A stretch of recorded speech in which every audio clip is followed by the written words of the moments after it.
And we are here. We are here. We are here. Welcome to another episode of Luck, Mary, Kill with a talkative Harper. I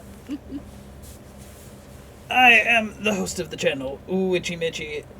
This, despite my errant episodes, is still supposed to be CKCC radio podcast, and Jordan will be our DM for this week.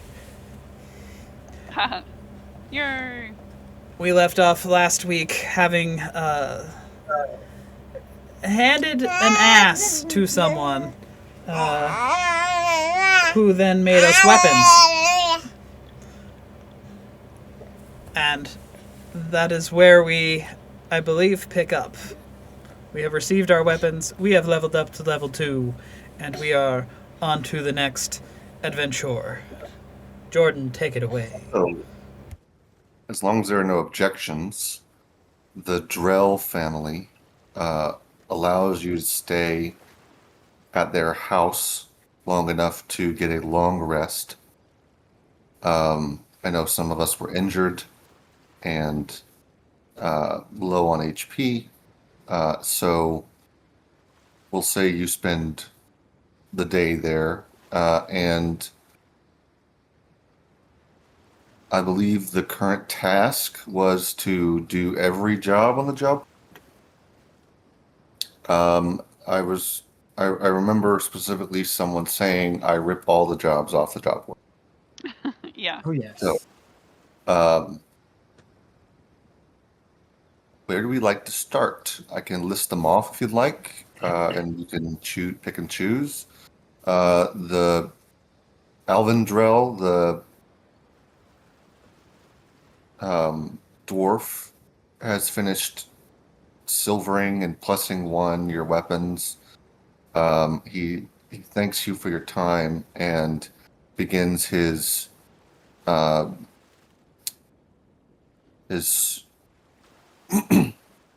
regretful journey to the town of Phoenica, where he intends to get a silvered ink tattoo that will ward him from having any unplanned changes in his werebore form.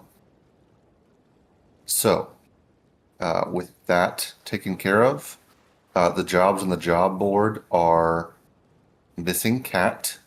They have official names, but Missing Cat,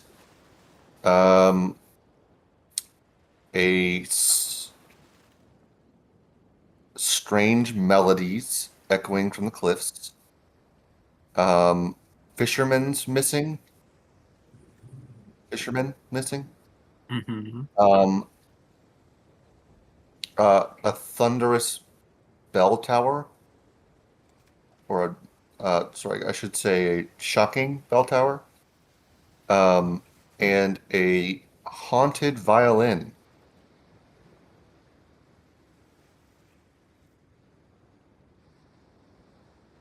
Well, I'd like to hear some music personally.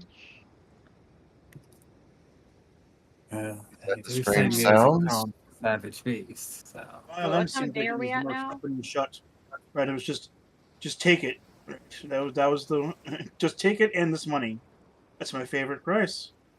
Yes, The object and get paid. the haunted violin says 20 gold pieces to take it off my hands. What was your question, Susie? What time of day it was?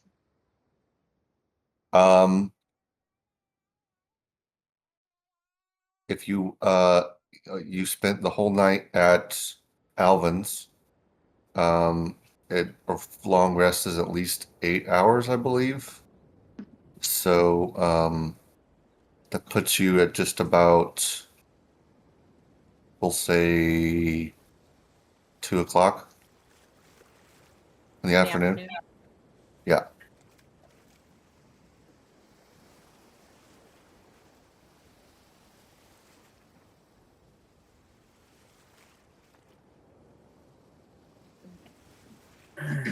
Well, How I'll tell many you of one thing. these jobs were specifically night? Um, I think that was the haunted sounds, right? the haunting sounds was at night. At least is when the sounds were heard, is what the paper says.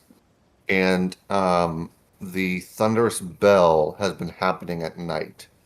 It specifically says that lightning has been striking a bell tower, and they want it investigated.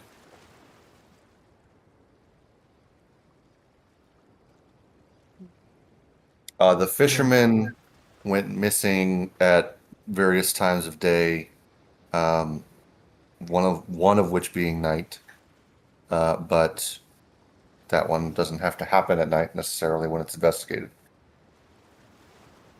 Probably be better if it wasn't at night. Now, Alright. Violence seems the most easy, which could be famous last words. But well, I'll tell you one thing. Superstitious sort, will admit I will not be holding on to the haunted violin. I have enough things talking to me in my head. I don't need anything else. Also, we should make sure no one actually touches it. Always keep cloth between your hand and the object.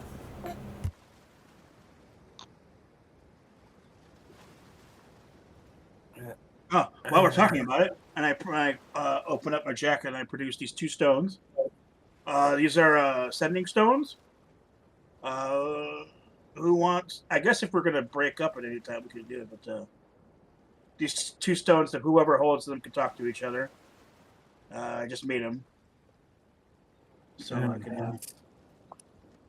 If anyone wants them now, I can Useful. out, but Wait, you made them? Infusions. yeah. How does one make a sending tinkerer stone? myself. I can make all kinds of things. These are more of the special magical items. I can only make a few of those. You could try putting it in the mail. Ha. I find it rather impressive that you're able to do that. I didn't even know what all went into that, so color me impressed. Let's just say he has the stones to do the job. And for that, I throw one at you, and it's yours.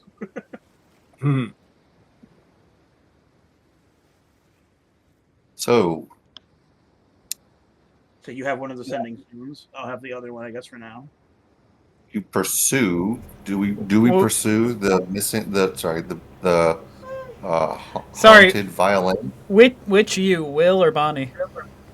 Bonnie. I had to throw it Okay. at Bonnie. Bonnie. Fine, they're quite Bonnie looks impressive. at it. You just gotta hold it and speaking to it, and then I should hear it. Can you hear me? And it's coming out. Can you hear me? That's a Roger 10-4. They're out.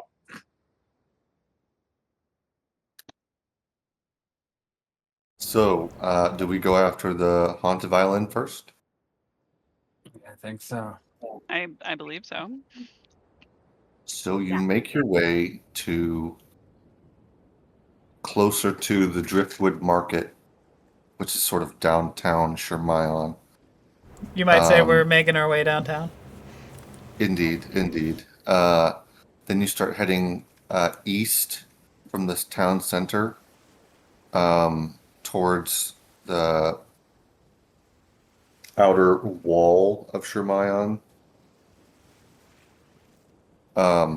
It's just a wall to keep out nature and have a civilized sort of road path.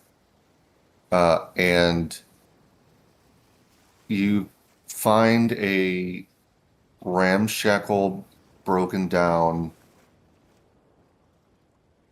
house that does look lived in, but definitely not sanitarily.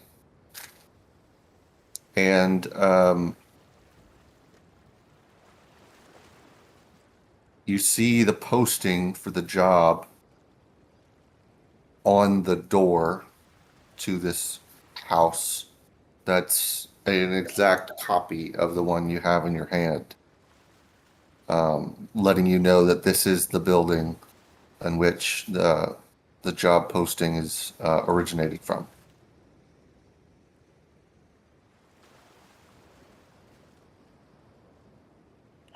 Reckon this Can we is hear the playing. violin playing? You cannot currently know. Hmm.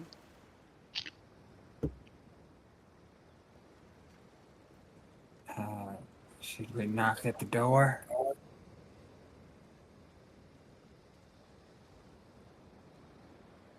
Suppose. Yeah. Rim goes up and knocks on the door.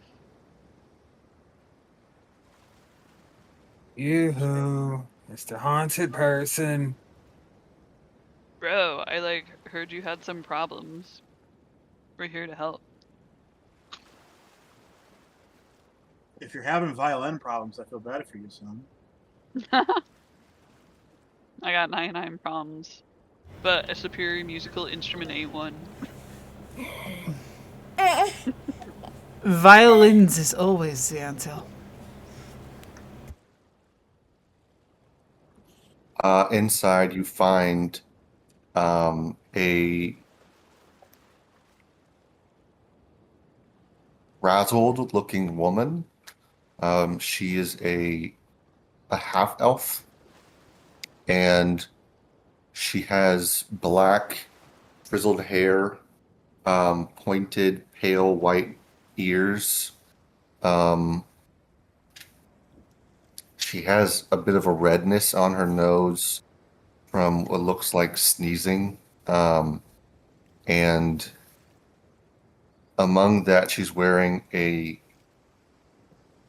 bedraggled floor-length sundress with holes near the feet.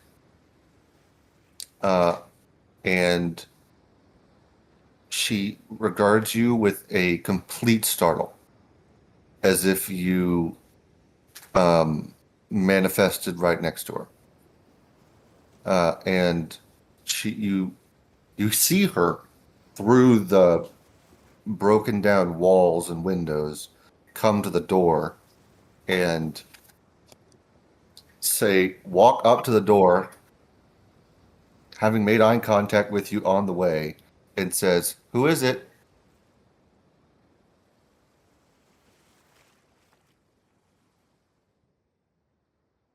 We're here to help with your problems, bro. Oh, perfect. Okay. I come in. If you want to come in, come in. And she opens the door, and only one of the hinges on the door creaks open, and she sticks her arm out in a welcoming stance and ushers you into her house.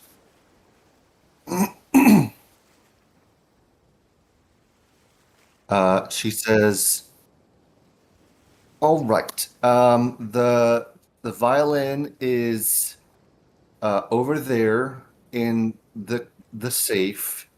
Um, there's a bit of stuff on it, and you might have to clear it off. But I'm sorry, what stuff would that be?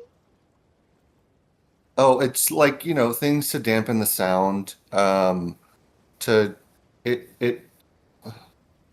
Well, only I'm hearing it right now. But and I always hear it. It's at least that's what the problem is.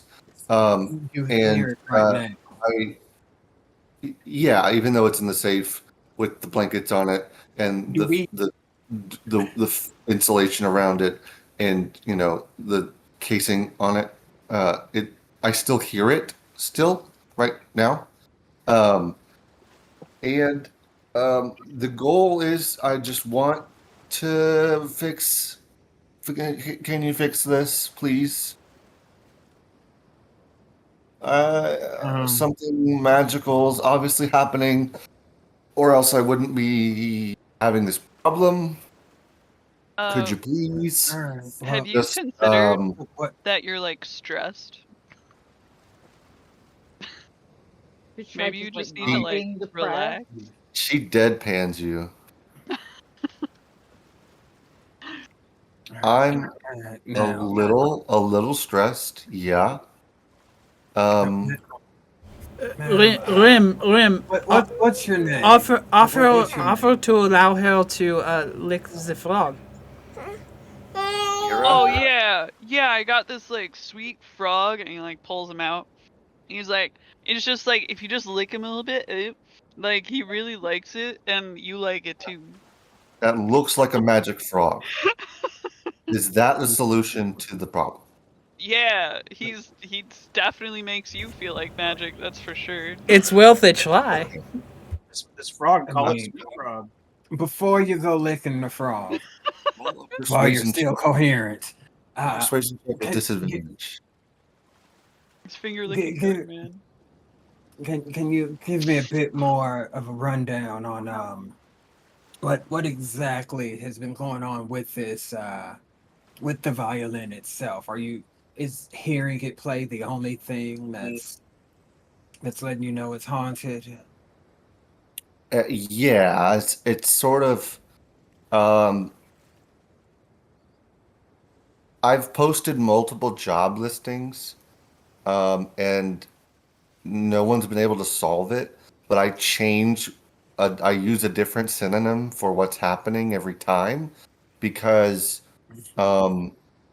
if I say it's a magically enchanted violin, then arcanists come and wizards come, and they don't solve the problem. And so now I'm listing it as haunted, and I was hoping that maybe a priest could solve the problem, or maybe a cleric. But I'll take what I can get if you can solve the problem. Essentially, it just always plays music for me. Not literally plays music, as in,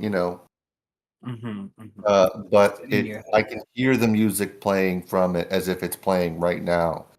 And it's bad. I don't want to hear this music anymore, please. Did you do anything special when you first got the violin?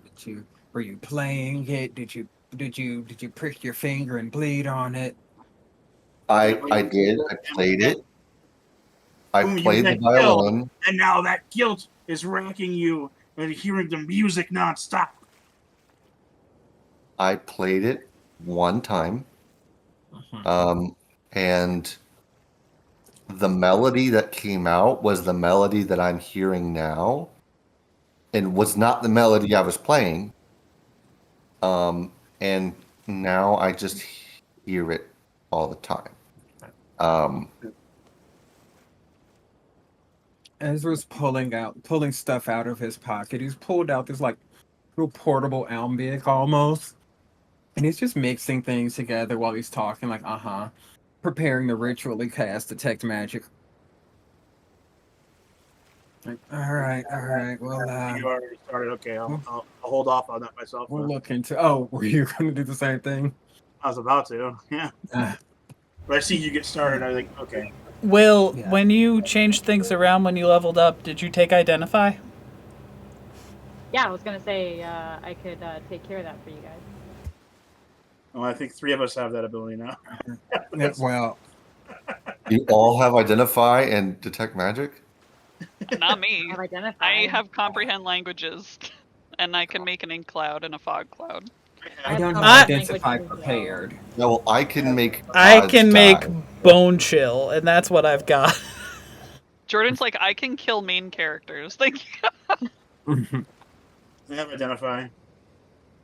Okay, so one of you casts Identify, and one of you casts Detect Magic. Yeah, I'll wait for the detecting first. Yeah, Be so Cast Detect Magic first or Identify first? Sorry. wait for the detect magic first. Okay. The detect magic gives you the school of magic, and it's evocation magic. Evocation magic. Let me double check that. Hmm. Do any of us hear it now? Was it created by it? Basically, Oh, yeah. sorry. Evocation and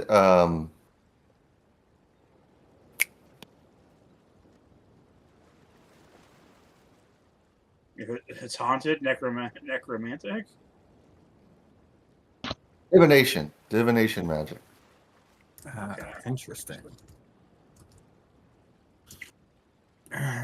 So, yeah. I extend my So legs a second. at a point, you see that Ezra has mixed this stuff up in his little Did I kit. say? Adds a Oh, little I'm mix sorry. to it. I just double checked. It's not evocation. It's enchantment. It's a bit different. Yeah, he pours it into a shot glass, tosses it back.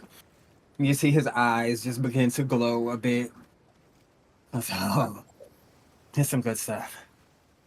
There it is. There it is. It's what'd you say that? Divination and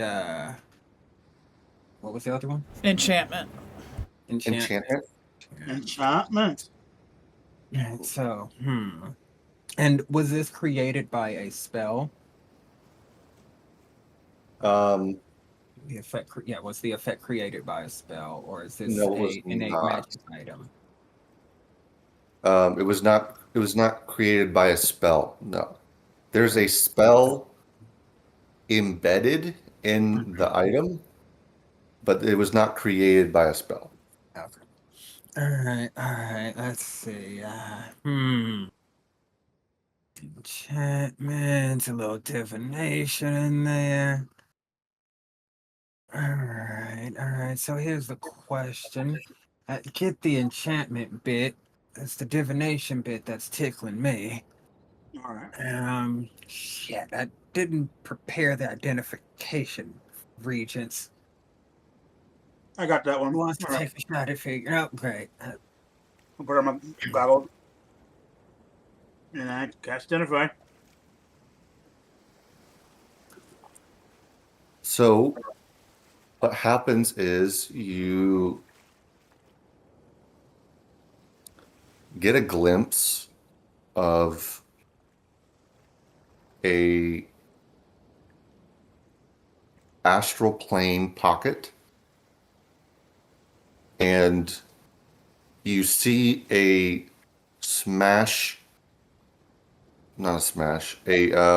compilation of a frost elf crafting this violin using a divination ritual as he's doing so. And this divination ritual clearly went sour, and whatever divinity was being channeled essentially rejected the ritual, and the violin is what is the product of that. Was a violin meant for enchanting music that is meant to soothe and heal, was rejected by the divinity that it was promised to or enchanted by, and was essentially cursed to have this effect on the user, whoever that is at the time.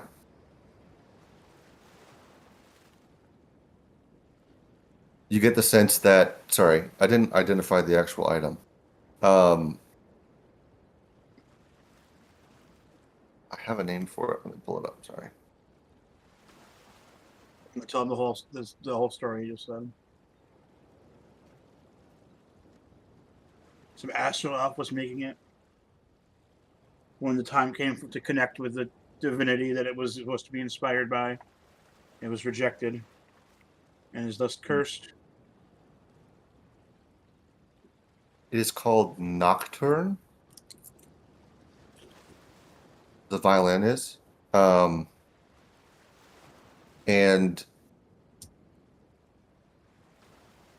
I forget. Let me look up what identify is. I don't want to give you too much or too little.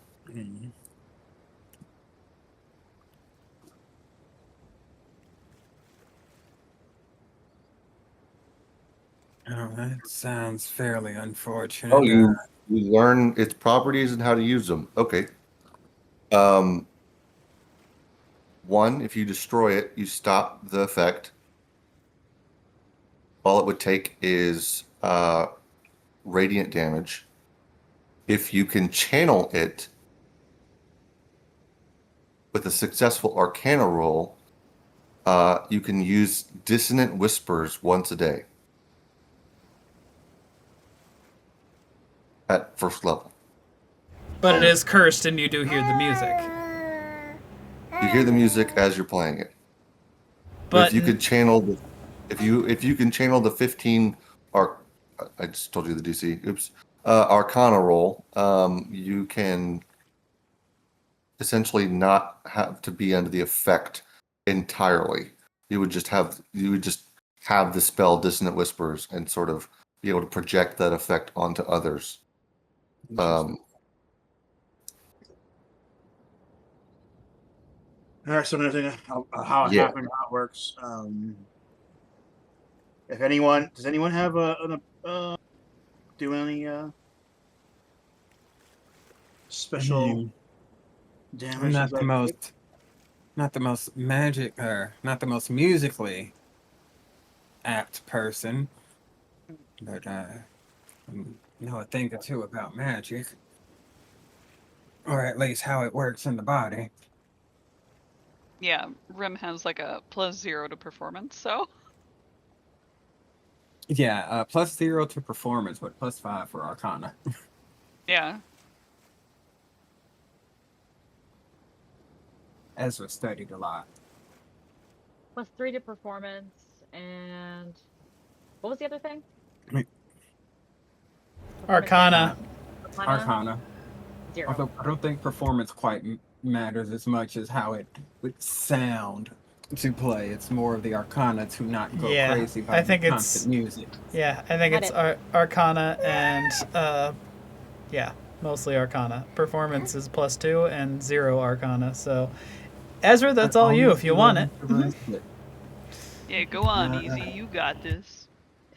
I mean, considering it's not necessarily haunted, it's just any idea what divinity this was trying to be? What's the word? Consecrated to? I wouldn't want to touch it and be zapped up by some crazy god or goddess or anything in between. If you give me a religion check, you may be able to interpret some sort of divination, some form of the divination ritual that would tell you what divinity that is. But from just the 2 spells casted, you wouldn't know that information. I should have saved this roll from our Arcana check. It's a 21. For the religion? Yes. You would know that this was promised to the goddess Astronix.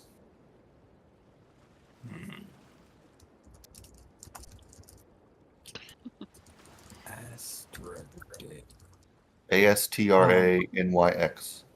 It was Astronix. promised to the goddess Astroglide? AstroTurf. Would I know if she's innately good or where she lays on the morality meter? With a 21, you would know that she lies on the true neutral. And actually, no, chaotic neutral, sorry. And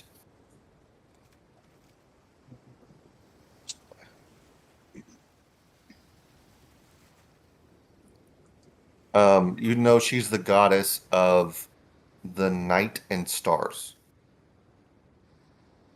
All right. Let's see. Could be a calculated risk here, considering it's not actually haunted. If there was a ghost in that thing, I wouldn't be going near it. But Oh, you're able to tell what's happening? um, with our powers combined, it's what, what'd you say there, Malachi? A ritual gone bad. There's just there's some residual magic floating around in that thing, and you touched it and you didn't do so well with the residuals, and it's slowly driving you absolutely insane, and your brain will eventually melt and pool out of your ears. Oh, okay. And you have the solution, hopefully? Yeah. Oh Oh, yeah, I wouldn't play wonderful, that wonderful. violin. That sounds bad. Um, Uh, and can you solve it now? let's give it a shot. Let's see. Uh, Ezra's gonna go over it, look at it, slide his goggles down, crack his knuckles. All right, let's see. Pick it up. Yeah, I feel it. I feel it. Reaches into his pocket. Got some of that. Very a la Witcher. That's all right. All Okay. right, let's give this a shot. He will strum it. As you strum it, you begin to hear the piercing, dissonant sounds of borderline scraping on the chords, and the tick-tacking of the back of a bow on the strings, almost like bones crackling. And Don't like that. roll for me a Constitution saving throw. Oh my. That that wasn't what was expected, sir. 22. Oh yes, you Like the nope. music plays. The music plays for you, but it's distant and not harmful whatsoever. If you'd like to, you can do that Arcana roll now. Yeah, let's see what we got. Let's see what we got. All right. That is natural 20 or 25. Oh my Okay. god. This violin is now Your bitch. your bitch. You can there's no music playing unless you'd like it to, and you can now use it to cast first level dissonant whispers on target, following the same spell's typical range and Word. saving throws. Yeah, you see like the powders and the reagents that he took like before strumming it. You can see like his bald head is sheening, like his eyes are kind of doing that glowing thing again, and he just starts playing this like metal rock beat. Like, Yeah, yeah, you they throw like down you this throw is down a working. beat, This is and working. it sounds consonant. You completely masterfully take over this violin, and Mira drops to the floor with her hand in her head, with her hands on her face, and just says, "It's quiet again." Angela, you rosined up your bow and played your fiddle hard. Yeah. Love to strum it fast and hard. Oh my god, I didn't think this is like the fifth job posting I've posted. I didn't think it would actually happen again. Not again. Scratch that. I didn't say that. Um, Yeah, all uh, in a day's work. yeah, whatever the 50 gold. Fuck it. Here, take it. I don't just Whatever you do with the violin, please keep it away from me. You can have double. I didn't. Honestly, the 20 gold reward was just to make sure someone attended. The actual solution's much more valuable to me. 50 gold. Take it, please. Thank you. I don't mind if I do. I appreciate it. Enjoy. Don't I'd have someone else test any future musical instruments that you might procure. Yeah, I mean it was an antique shop. I just picked it up, tested it out, and here I am. Yeah, that sounds about right. If we're being honest, I think the person who had it before me, according to the antique shop owner, may have killed themselves. Oh my god. So, Yeah. I may have liked to have known that bit of information before I picked it up. That bit of information may have tipped the scales a little bit. But it's all good. It's all good. I didn't want to scare you off. But thank you. And she starts to shuffle you out the door, as if you're now an unwanted guest while possessing the violin. And she scoots you out the door. Root. Okay. All right. And then you see her through the cracks in her walls and the wood paneling on the sides, run through her house and starfish jump onto her bed and pass out. Oh wow. Oh my. Good for her. I'll I believe that'll be 10 for each of us. There you go.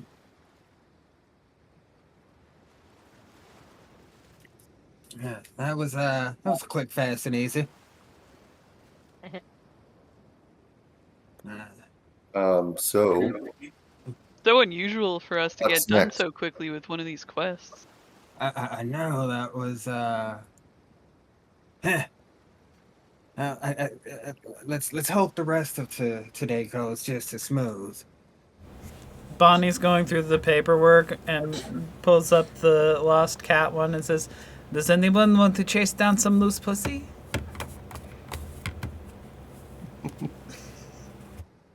I have perfectly good pussy waiting for me at home. Thank you very much. Look at the baby. We are a long way from home, sir. I mean, this is true. So cute. Yes. the job posting specifically says lost, midnight, sleek black cat with silver collar, last seen near the Hollow Spire Observatory. Return to Ilara Meadowlight for 25 gold pieces reward. What's the mysterious noises in the sea one say exactly? The singing wind. It says help. Melodies echo from the cliffs. Locals are panicking and refusing to trade. 30 gold pieces reward.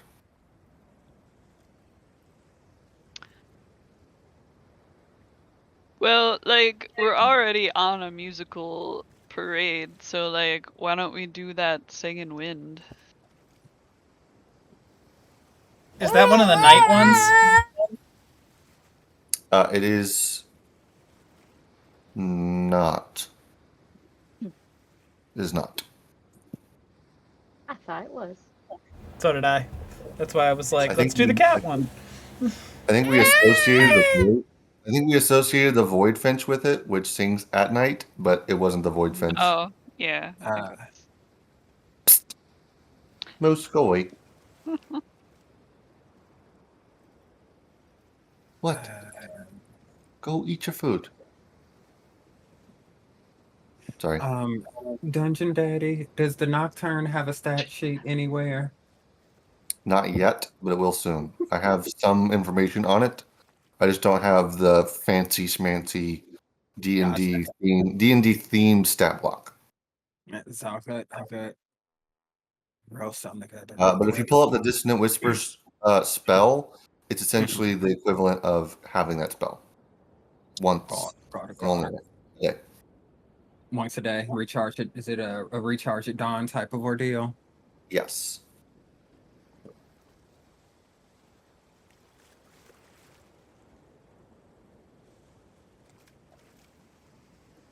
Okay, so y'all head out to the Singing Wind location. I'm gonna say that all these job boards have little maps on them that tell you where to go.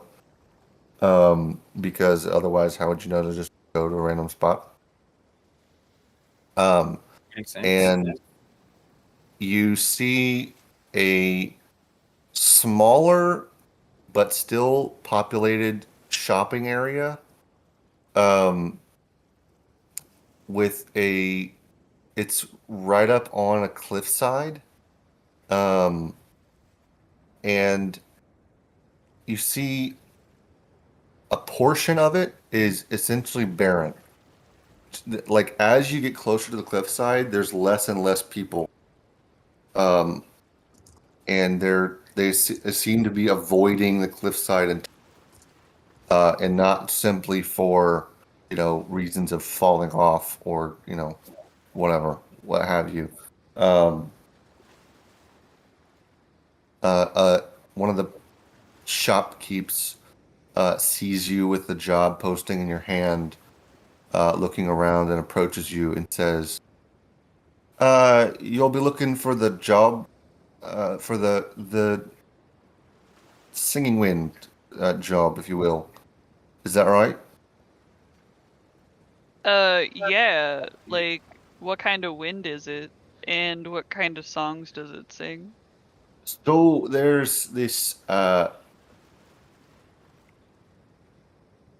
a gap in the cave side, or not cave side, cliff side, and it tunnels down through the cliff, and somehow a singing voice, softest you've ever heard, and piercing sound. Uh, a couple of the shopkeepers were just out and about on their daily shop, and one of them started walking towards the cliffside like he's going to jump. And we don't. He says he's heard the beautiful singing of some sort of melody or a voice of some kind, and we wrote it off as a lapse of some sort of weird, I heard a seizure once in your life is okay, but I kind of chalked it up to something like that. But uh, it happened two more times. It happened three times in total. The second and third time, it happened to two little teenage boys who were just playing by the cliffside, throwing rocks into the water to see him splash, and they nearly jumped off the edge, uh, plunged into the depths below. So essentially, if you can, we tried to plug up the hole, um, but the sound can keep traveling through the gap. It's too wide for what we've got. All we can do is put a wooden plank over it, and hope the sound sort of dampens. But we've uh, we've just avoided it entirely as much as we can. We find it risky business just to come close to it. Um, and so if you could help in any way, we'd love to give you the reward, 30 gold pieces. We'd happy to disperse it among you for any help you can give. Oh yeah, that sounds like your run-of-the-mill Catriatic wind whistles. Sometimes they produce Yeah. an infrasound. They They produce the sound of a singing woman? Yeah, maybe. Okay. They Do can make they you think it's a singing woman. and these sounds can enchant you to walk off a cliff? Yeah. Well, that's like Icar's theory, right? Back in 1969. I don't really, that's in the future actually, so I'm just gonna lick my frog. Ezra's still riding on his previous Rimjob assumptions. has a brief divination glimpse into the future. Yeah. As she trips as he trips entirely. Um Brief Inter divination. and time. what was it, Into, Ezra? I was gonna say brief At inter divination time. glimpse into the future, and also the collapse of the planes. It's our first hint Yeah. Yeah. of the millennium to come. All right, what is FYI, Ezra I doing? was. Oh, sorry. What? Alright, so singing voices calling people off to the cliff. I don't know about you, but that sounds like a run-of-the-mill sea harpy. Or some form of siren. I've heard of stories of sea harpies and sirens. I just don't know if you could find where it's coming from. I don't. That'd be amazing. I mean, whatever you can do to help would be perfect. If uh, oh, I see. Um, I'll definitely take a look yeah, it's see for you. But, somewhere down there. Um, we've tossed a rock down there at some point, and we heard a clatter that hit the bottom and splashed. So there's something down in that cavern. Uh, Perhaps it's a pocket for, of some kind, but I don't know. It's not my purview to figure things out like this. I'm just a shopkeep. understandable. My notes mention a Captain Rourke. Are they Yes, Captain Rourke is the dock master. Um, he's here. but they have any other information, or you about had it all? That's about all I've got on my end. And do you want to go see Captain Rourke? No, it's up to the rest of you folks. What would think? Think we need to talk to the captain, or we've heard enough to explore? I think whatever you say is just fine. I say that your expertise seems to lie in this and not mine, so I'll go with whatever you say. Well, I'll go with whatever anyone says. Surprises me not at all. I'll go with what the group says. And the group says to go with whatever you say. So I guess that's what you say goes. Oh, Captain Rourke is the one that assigned the mission or the job. He essentially took initiative in putting up a job posting and putting a gold reward for it and sort of sponsored it. Although he simply did so from the public concern for the job. The most information you think you're going to get was from this woman who is local to the area and would have witnessed what happened. Unfortunately, I need to break for a second. I have to get a bottle ready for. Okay. Is that right? Do we want to take the break right now? Uh, yes. All right, let's do the full break. All right, cool. All right. So, Enjoy your Yeah. dinner, Camille. Thank you.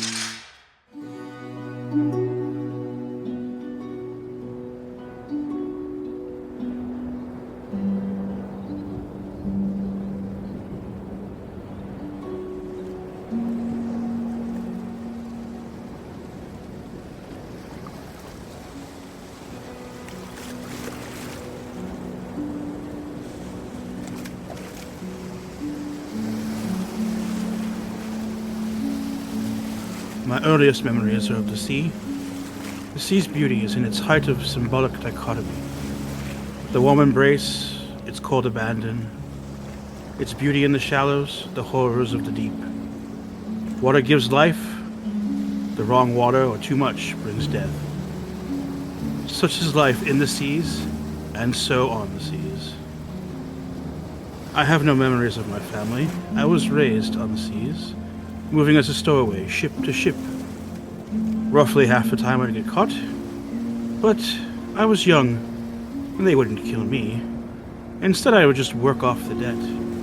As a deckhand, sometimes I'd learn more than the base skills of cleaning and cooking. Once, a ship was so understaffed in maintenance. That was the cruise where I learned the skills of a bosun. My master was a mean cuss of a dwarven sailor named Bustin Boneblade. He was bosun of the Knight's Knave under Captain Lydia Phantasm Rudges. He taught me everything I'd ever know about maintaining a ship. He'd have me do multi-person jobs alone in the multi-person time frame. I'd poke back at him by changing the words of the sea shanty and ask, what would you do with a dwarven sailor? He'd like to think our relationship was from father-son, but I'd prefer uncle-nephew. And I stayed on that vessel as assistant bosun for 4 cruises. And after that, I returned to my sea transient ways. One such ship I was stowing away on, I wasn't found until it was attacked by pirates, and I was taken along the crew as captive. We were locked in cages well below deck. Each day they'd take one of us, the captain, a drow elf, would whisper in their ear. They'd answer back, and then the captain would look dissatisfied and execute them. I was lucky I kept not getting chosen, but one day the ship had hit something and started taking on water. I could overhear the crew running around, trying to move water out. But that night, I broke out of my cage, jumped overboard, and I patched a hole, snuck back in, none the wiser, and I went back to sleep. The next day, the captain showed up as he always did, but this time he spoke aloud. Last night, somebody patched a hole in this vessel, and I know it was not one of my men. So which one of you broke your confinement and did this task? One of my fellow prisoners immediately speaks up. It was him! The blue-green one with the horns! The captain gets him out of his cage. Thank ye for your information. I suppose you think you'll get preferential treatment for this, even possibly live. He then stabbed them in the gut, so he would live long enough to hear his explanation. You see, that kind of thing would normally get you what you wanted, but this man, as he unlocked my cage, is a hero and the newest member of me crew. And from that time until about a week ago, I was bosun for Boris Goldeneye Maindar, captain of the Spider's Gambit. In all my time with the captain, he never did find the Spider Queen's crown, the object he'd ask every captive about before killing them when given an unsatisfactory answer. But now I'm on my own again. But if my past is any predictor of my future, it won't be long till I'm back on a ship, invited or not. Ezra de Lelouch III, better known as Dr. E to his friends, carried the weight of a long and respected lineage of physicians. He dedicated his life to mastering the traditional methods of healing, a craft passed down through generations. He was a respected physician, known for his skill and dedication. However, his world began to shift as his son, a brilliant and innovative mind, embraced new technologies and magical implementations in medicine. Ezra watched as his son rapidly surpassed him, developing techniques that rendered his own methods seemingly obsolete. A rift grew between them, with Ezra feeling increasingly antiquated, and his son dismissive of the traditional knowledge he held so dear. Determined to prove his worth and bridge the gap with his son, Ezra sought a position where his skills were still valued. Desperate to demonstrate the continued relevance of his expertise, he accepted a post on a merchant ship. However, the ship turned out to be a pirate vessel, and Ezra found himself patching up the wounds of hardened buccaneers about their brutal skirmishes. Initially horrified, Ezra adapted. He saw the injuries as a grim yet fascinating challenge. He poured himself into his work, rediscovering his passion and pushing his skills to new limits. He learned to improvise with limited resources, to treat wounds inflicted by cutlasses and magical blasts, and to navigate the chaos of a pirate's life. He began to experiment, blending his traditional knowledge with the rough and ready techniques of a ship's surgeon. While he never condoned their actions, he found a strange respect for the pirates' resilience. He became a vital part of their crew, a reluctant healer in a world of violence. He continues to strive to improve his craft, even in the most unlikely of circumstances. He hopes one day to return to his land and use his renewed skills to bridge the gap with his son, demonstrating that even in a world of innovation, the old ways still hold value. Hey man, my name's Rinchen, and I've been riding this sweet baby for 50 years. You want to last in this game? You gotta go with the flow, man. Don't take life too seriously, and have a little fun. The sea can be rough though, so it's important to have your mates with you. Sometimes I get sad thinking about the friends I've lost, the screams echoing in a tideless abandon at the bottom of the sea. Yeah, but that's what new friends are for. Heh. Anyway, just drink a little seawater and don't mind the tentacles, and we'll get along just fine. The House of Fen, vampiric overseers of the colony at Orleans, a colony of the Kingdom of Gaul, are most often, as their namesake suggests, circle of the Fen druids. The North Fen never asked to be born into wealth, never asked for the expectation of being a full vampire, never asked to govern a colony, let alone to colonize an already occupied marshland. Nor did she ask to take a titular surname meaning swamp. And she vowed in early childhood to learn to master her more vampiric urges, and to never undergo the transformation. One day in her early teenage years, as the vampires were dormant, and unable to leave the confines of their domicile without being severely weakened or killed, she fled to the city's docks. Someday she'd return to put an end to her family's reign of terror, but for now she stowed away on the vessel by climbing inside the crate. Feeding on ship rats and stolen fluids was easy for the young vampire, and inside of her crate she slept nights on a bag of grain, wrapped in a burlap sack that had been tied together with bits of rope. That was until one morning there was a commotion about pirates were attacking. She watched through the slats as one of the ship's crew took down 1, 2, 3, 4, 5 different pirates, a rapier in each hand. As word reached below deck that the vessel was safe, she overheard the crewmen she'd seen be told that they'd be approaching the monastery, where he was to depart very soon. While she'd largely held of monasteries as religious institutions to be avoided in her upbringing, she knew where she needed to go. The monastery at the top of the white cliffside overlooking the ocean was colder than she'd ever been, but she pressed on. The crewman in question was there, and she approached him. "Ah, the bonny wee stowaway I saw aboard in the night," the old dwarf said, with a knowing twinkle in his eye. So Bonifin was born.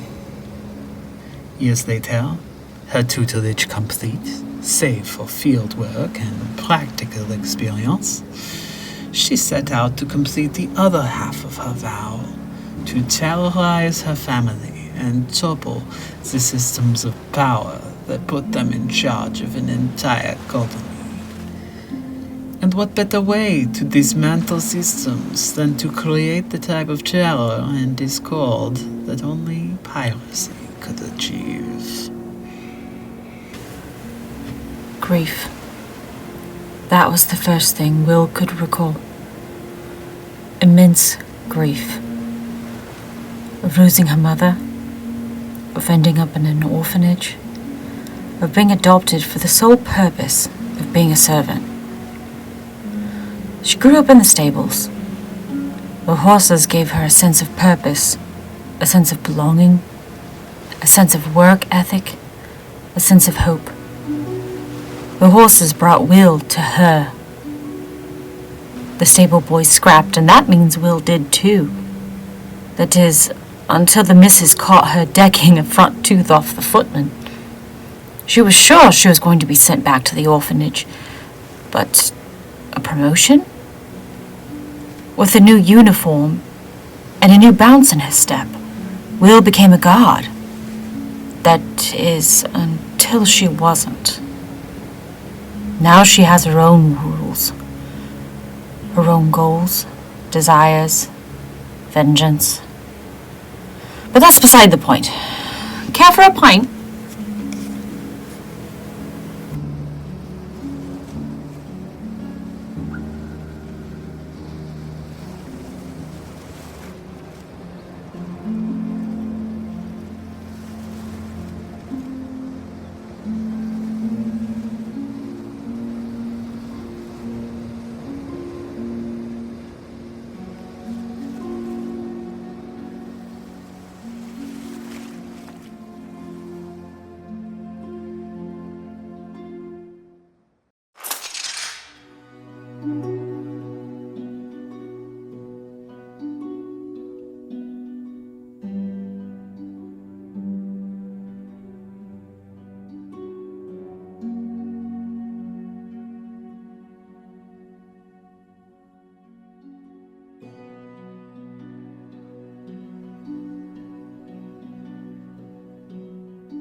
Yeah, a number of people will charge for sessions. It's normal.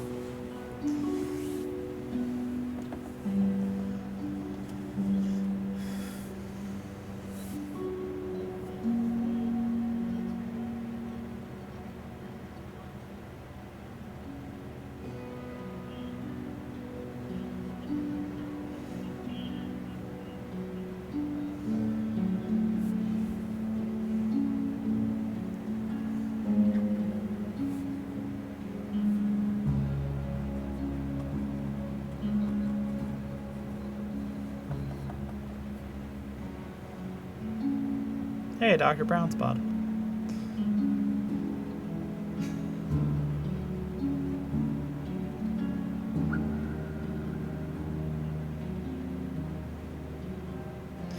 Dr. Lipschitz. Wow. Throw him back to Rugrats.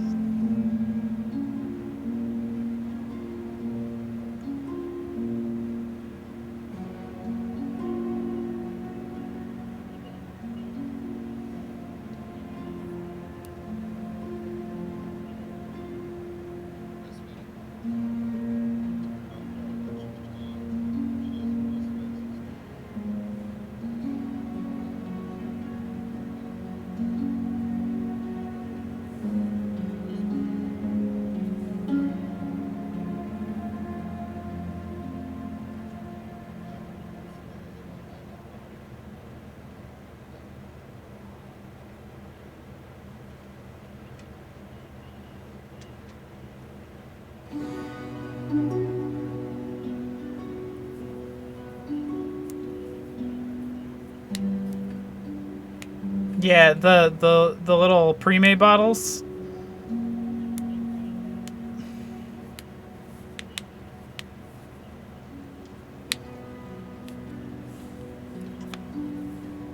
It's ridiculous. And yeah.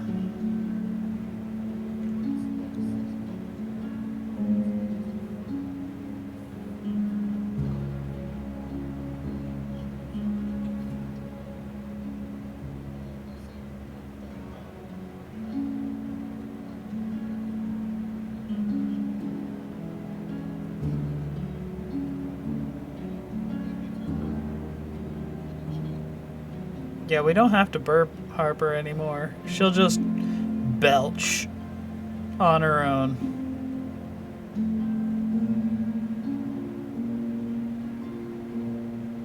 Yeah. Like a...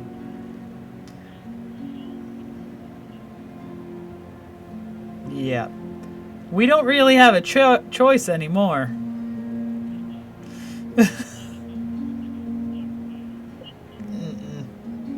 That was too expensive.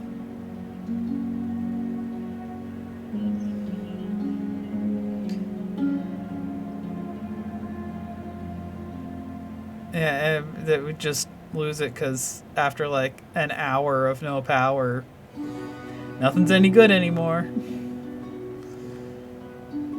But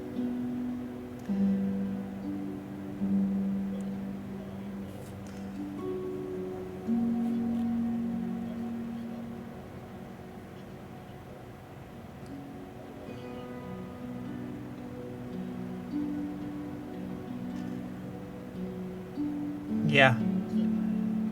Hold on. Let's go back to the... Hello, we are back in action. Okay, yeah, we're good. We're back. Ezra had just beasted that violin. Yeah. Shattered what I had planned, but whatever. Just kidding. And or did you? And or did we you? had come upon something very haunting that I'm just going to keep my mouth shut about. Because I don't know if I know spoilers about this.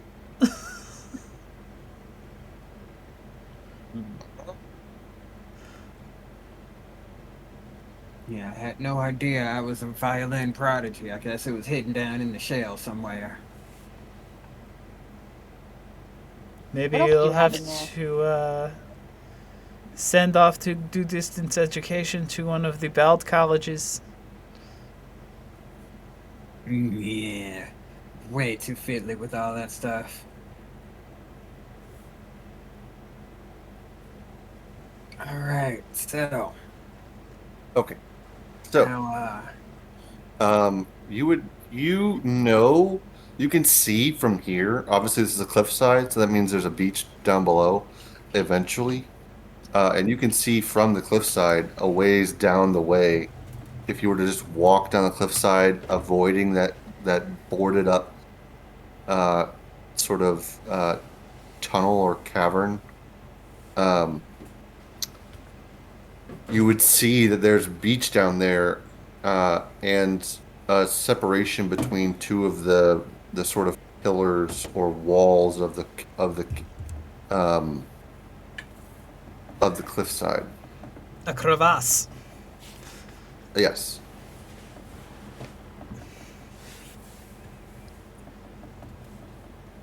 alright, so I'm marching down to the beach. Sure. If you Marching want to the to. beach of our own Up to you. drums. Susie's fighting, finishing the line.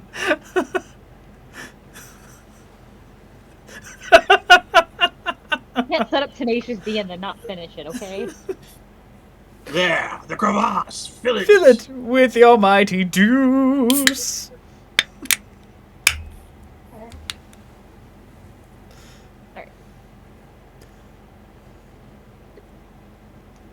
That doesn't take long.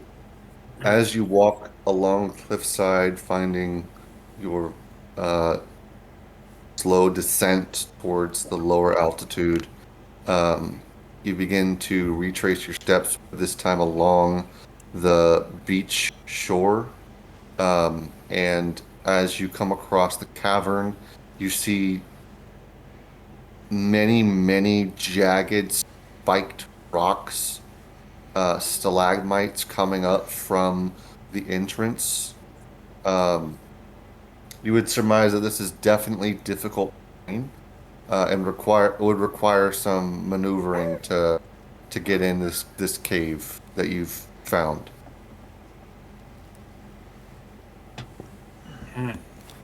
Bonnie's just gonna go for it. Terribly natural. Bonnie just goes for it. What am I rolling? Dexterity. All right, saving Rimm's throw watching. or You want acrobatics, actually. Sorry. it's all the same for me. And I'll actually take that roll that landed on the floor because it was a 15. And that's a +3, so 18. And if it's a saving throw, then it's 20. But if it's just proficient... Wait, no, it's +5 for everything, isn't it? Hold on. Let me make your sheet. It's +5 for everything, so it's 20. Dirty 20. With relative ease, cruise along stalagmites and are able to enter the cave where it starts to flatten out with various puddles and rocky floors. Did anybody else go into the cave? I am going to go carefully. I'm just going to walk in, take my time, go nice and slow. I'm not in too much of a rush.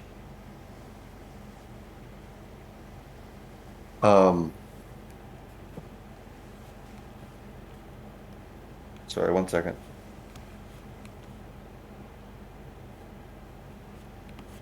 What's up, bub?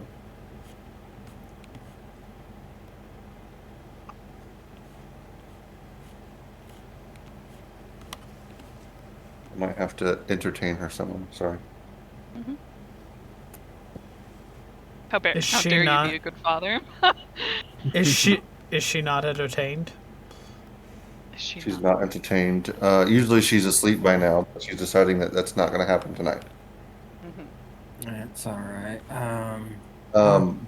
So, did anybody else enter the cavern, the stalagmites, blocking the way? Or blocking the path that are difficult to go over? I think it's just me and Bonnie thus far. Yeah, Or, Rim's just kind of waiting to see what's going on.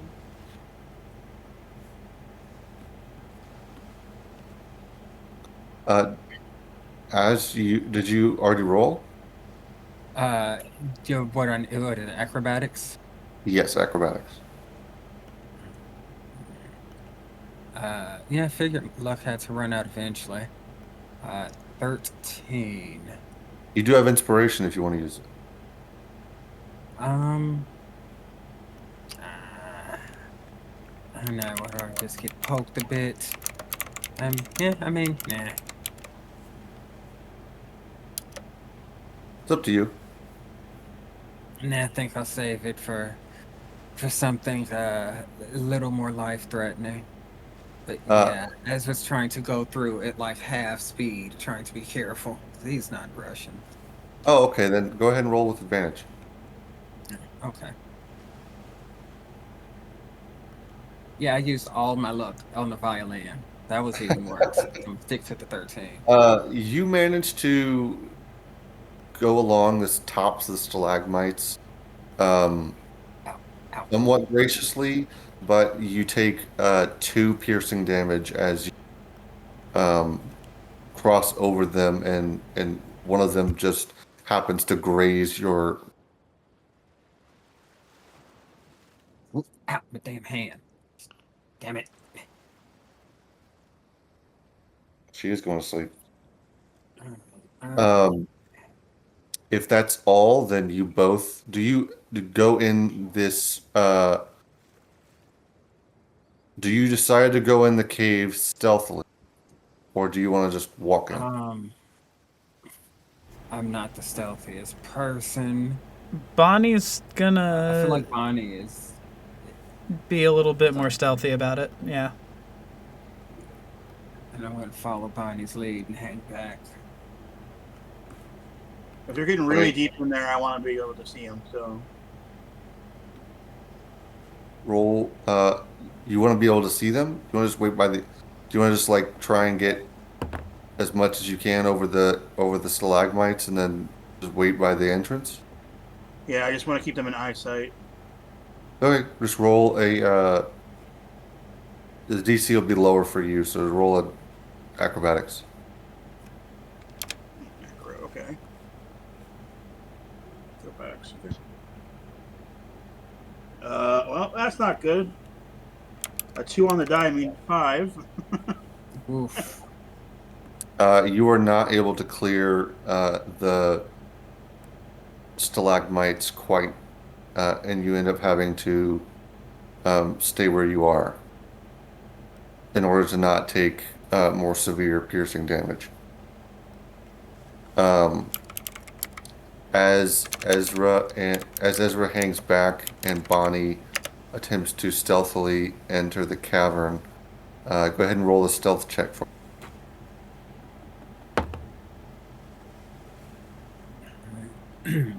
11.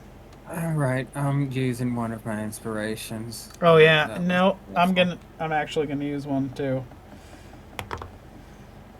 That Much was better. much better. Yep. 18. 18. Nice. Hey, you were able to stealthily enter this cavern while keeping your feet out of flashing puddles and away from slippery edges or drops in height or steps. As you enter, you see um, a woman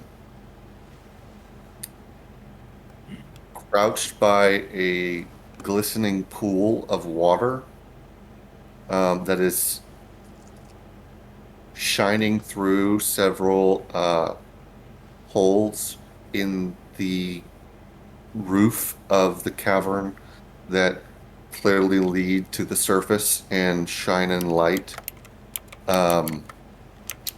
There you see a siren who looks like this.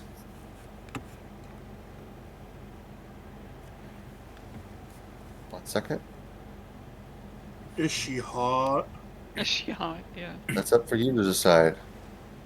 Does she fuck? Is she DTF? Gooter Squad. Hmm.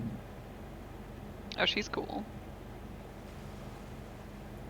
She has Jesus, barnacles. And a mace. That is as Bonnie and Ezra can see, she wields a handle with a chain link coming from it, and at the end of that chain is a trident head. And on her back you see a full-length heavy crossbow. And her ear perks up, and you get the sense that she is alert regardless of your stealth, and turns around and regards you with weapon drawn, but with a air of casualness.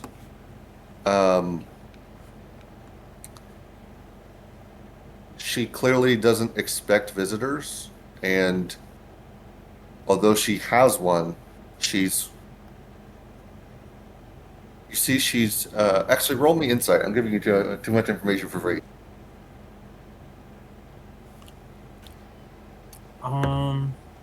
That's a healthy 8. 9, I'm sorry. Hold on. Mine's better.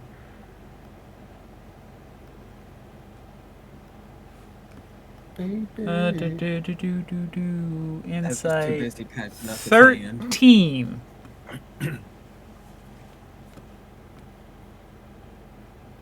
You surmise that this siren not expects you, but is prepared for you. In the sense that she's prepared for you. Sorry. She's prepared for attacks. In the sense that she's ready to fight, but she's not initiating anything as she is observing what you're doing and saying first.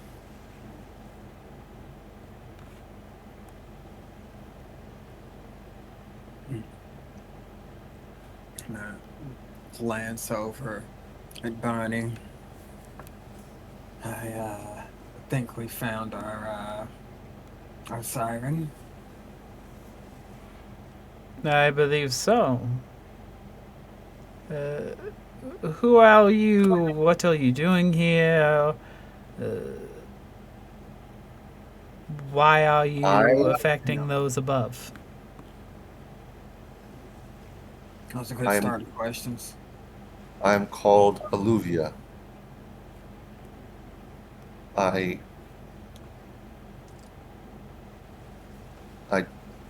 do not know of what you speak affecting those above me.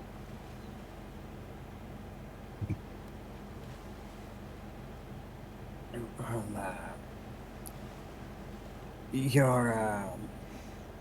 your particular style of singing that you wear is very alluring. Roll me a perception check.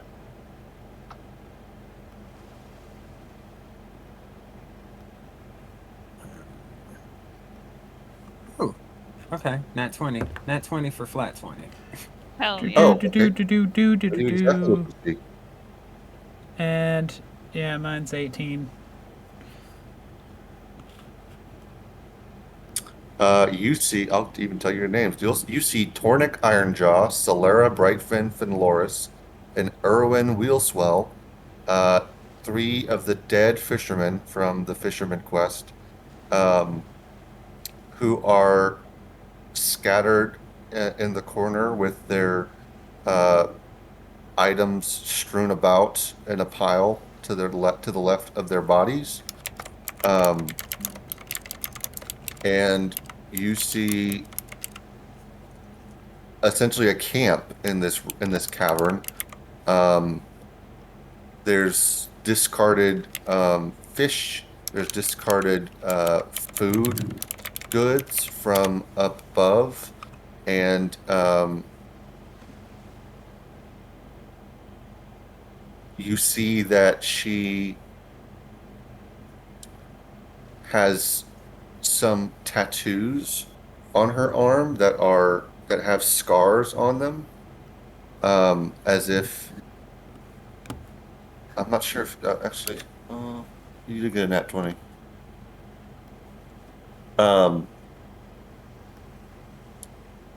With perception, you would see that these scars are clearly intentionally marked. This wasn't these aren't battle scars. These are someone was trying to scratch out her tattoos. She says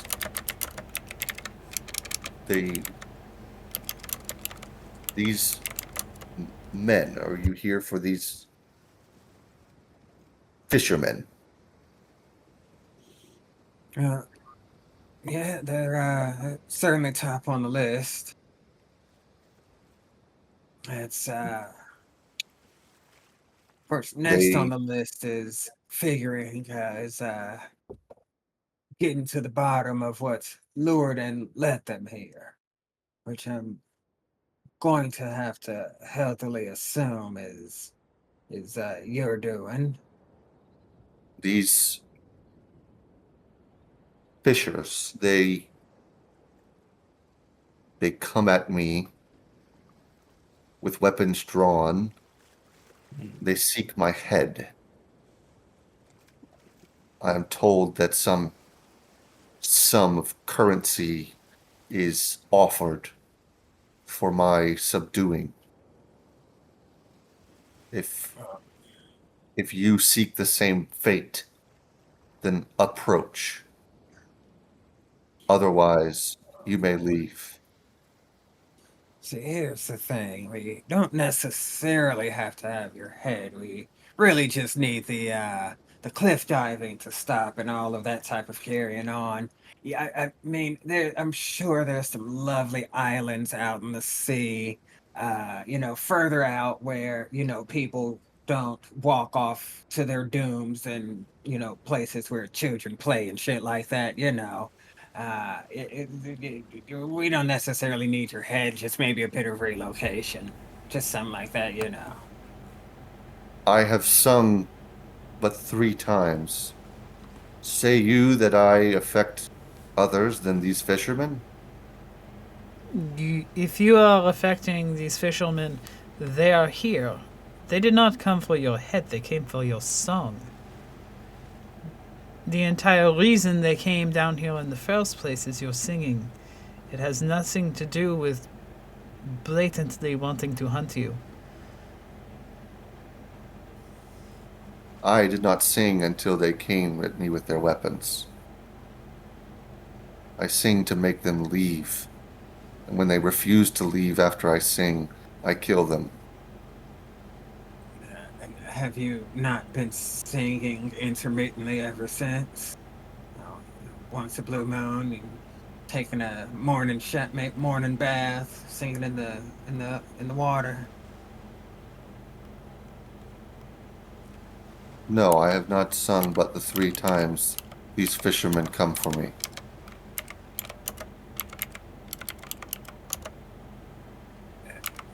They all came at once, right? It was just one occasion of singing. No, they straggle in one by one. I assume they hear of one of their friends' demise and come hunting for me.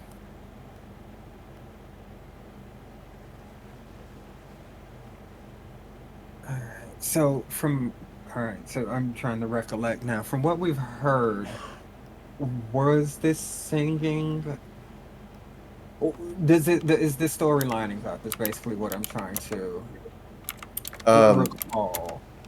what she's saying is that she's only sung in 3 instances. Each time one of these fishermen Right. has entered her cavern, um, and she's trying to explain that she sung to get them to leave. Has it been And more than 3 instances of like people being lured down here after? Because the thing is, it's supposed to have still been going on after the fisherman went missing, right? correct. So yeah, that's kind of what I'm trying to deduce. If she's saying she hasn't sung since the last fisherman came down, who else is singing? It's Yeah. evident from the openings in the roof that are shining in light that the echoing of her voice is affecting others throughout the cavern and possibly echoing through the tunnels into the surface where they're affecting others as that are being attracted towards the edge to walk off. But is that only happening during the times that she like sang at these guys, or is she Right. just like Yeah, chilling, singing, and then people are dying? Or it like so the time when the children were playing and almost walked off, did that coincide with one of the Right. fishermen coming down here? The time when someone else almost walked off, did that coincide with the second fisherman? yes, Or like yes, you would get that Okay. that's what seems to be uh, what's happening here, is that okay. she is trying to remove these fishermen from hunting her, and she's affecting the children or people up above So on the cliffside at the same uh, time. so it seems like each time one of these fishermen came down here and you were trying to defend yourself, because of the holes in this place, you inadvertently almost lured other people to their death. I mean not to harm others. I mean only to prevent these fishermen from attacking me. I mean, If I must relocate to any of the islands of an archipelago near here, I can avoid this cavern if need be. That would Will that probably be for the best. would that stop these fishermen from coming for me? I'd Yeah. say Oh well, I'm so. not there. Couldn't I tell. think so. I mean, we bring their bodies back and tell them that the siren is no longer a threat.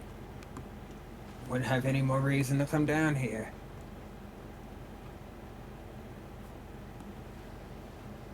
Roll a persuasion check for me.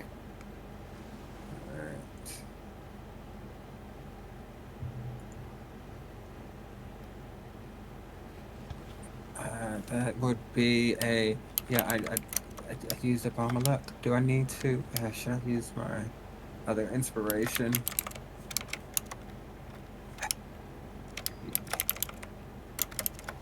Yeah, I'm gonna have to use my other inspiration. I want her to skedaddle, and I don't want to. I have to murk her. Well, 7. So an ice 7? can that would be double advantage though. Can I give advantage on that? You could I help, mean, yeah. is it double? All right, so I mean, with Rosegang. inspiration, it kind of is. Yeah. Inspiration's more of a reroll, I think. Yeah. So if I have help, what's third time's the charm? Come on, we can do this, Ezra. You're a kindly old man. Everyone loves us. Everyone loves us. No, they don't. That's not 7. Gods. The dice want what the dice have a story to tell. You already used your inspiration? Yeah, I used it the first time.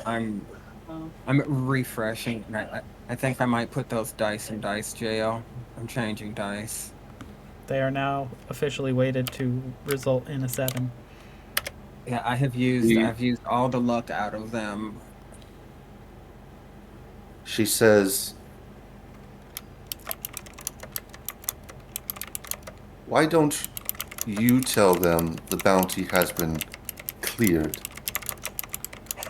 And perhaps I stay so that these hunters, they stay in their homes."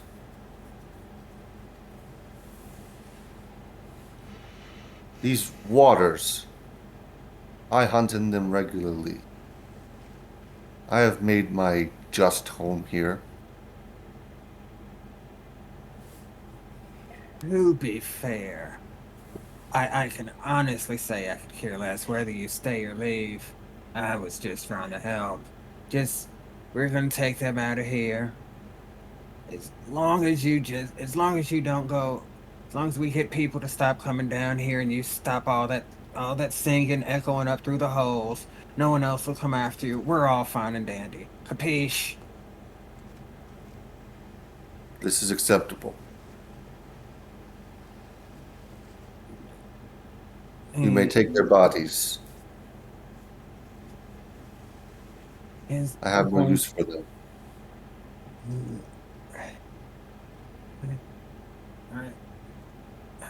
Do you think we need Bonnie, you think we need a little help with these? I could probably carry 2 if you carry 1. Well, I'm not the strongest. I take that back. Did I only have a 10.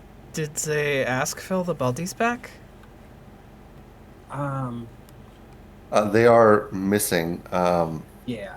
Let me see what it specifically says. I don't know if they specifically asked for the bodies back, but it might help. It might help. Docksman Treyas Heron offered the bounty, or sorry, not the bounty, the gold for the missing fisherman. Notes also mentioned something about strange lights. Strange lights. I may have grabbed that from somewhere because this was from session 2. But I have Fisherman's Missing, Brian's Cove, Strange Lights seen that night.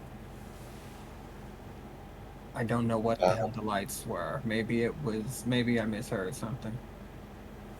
I may have scratched that. I'm sorry. No, that's fine.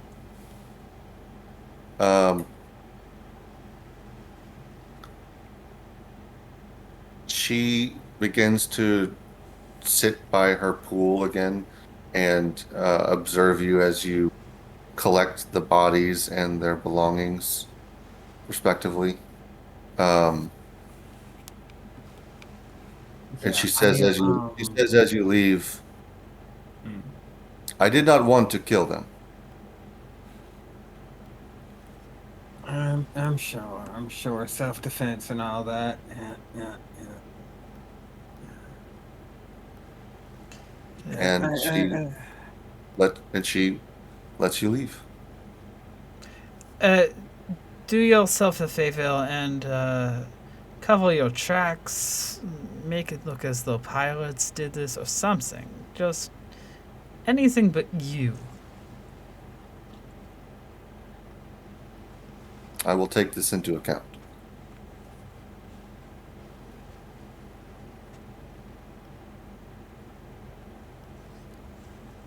Should we go tell them? As you leave, you're able to. We'll say you're able to conveyor belt the bodies across with some help from your friends, and deliver them towards the dockside. Well,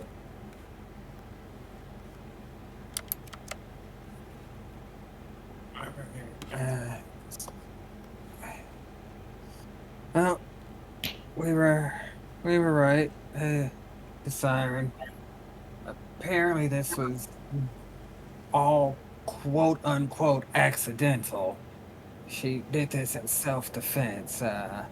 Well, the first one she accidentally lured there, and then attacked her and she killed it in defense, and in the middle of that singing almost killed someone above, and then the next person came looking for his friend, and the other one. But as long as folks stop coming and fuck with her, she should be all right. Oh, Thanks. I so you didn't kill her? We are not in the business of need killing to. people who defend themselves. Darn. There's no need. All right. She's a cognizant, conscious woman. Or person. Roll an insight check.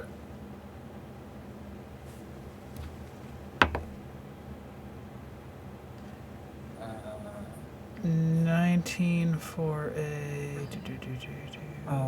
that's a Are we good all- old-fashioned 8. We're all there right now, right? As they're like Yeah. delivering the bodies and stuff. Yeah, I'd say so. Could I also roll an inside check? Okay. That was a 19 for a. I had a dirty 20. I got a 13. With a dirty 20, you get the clear idea that this guy is disappointed you did not kill the I'm sorry. Okay.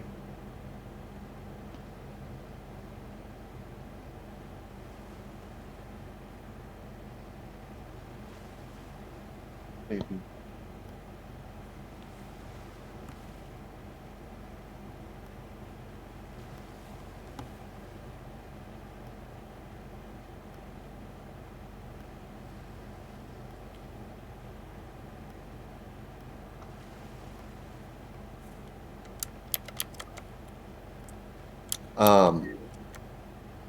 You get the sense that this guy is shorting you the gold, because, and one, he seems to know, like he acts like he knows the situation you're talking about entirely, and he has ulterior motives for saying darn to you not killing her.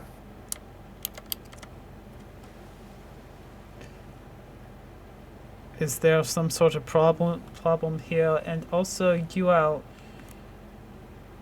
Did you not pay us?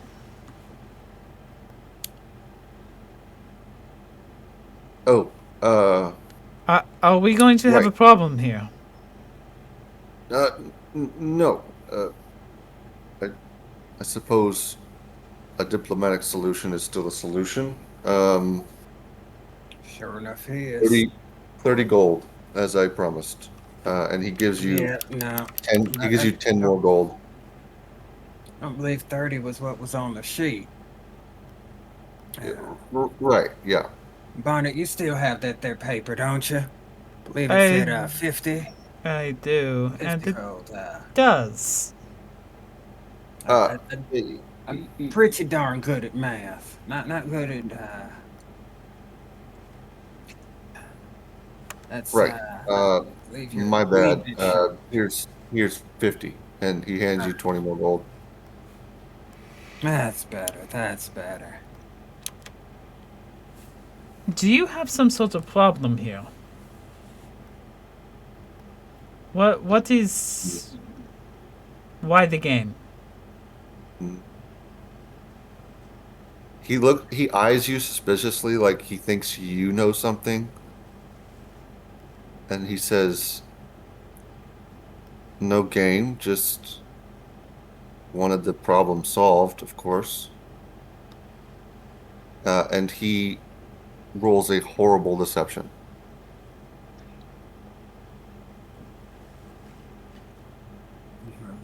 Kind of seems to me like you just want to harm an innocent party because she's got sick vocals. Something like that. Yeah.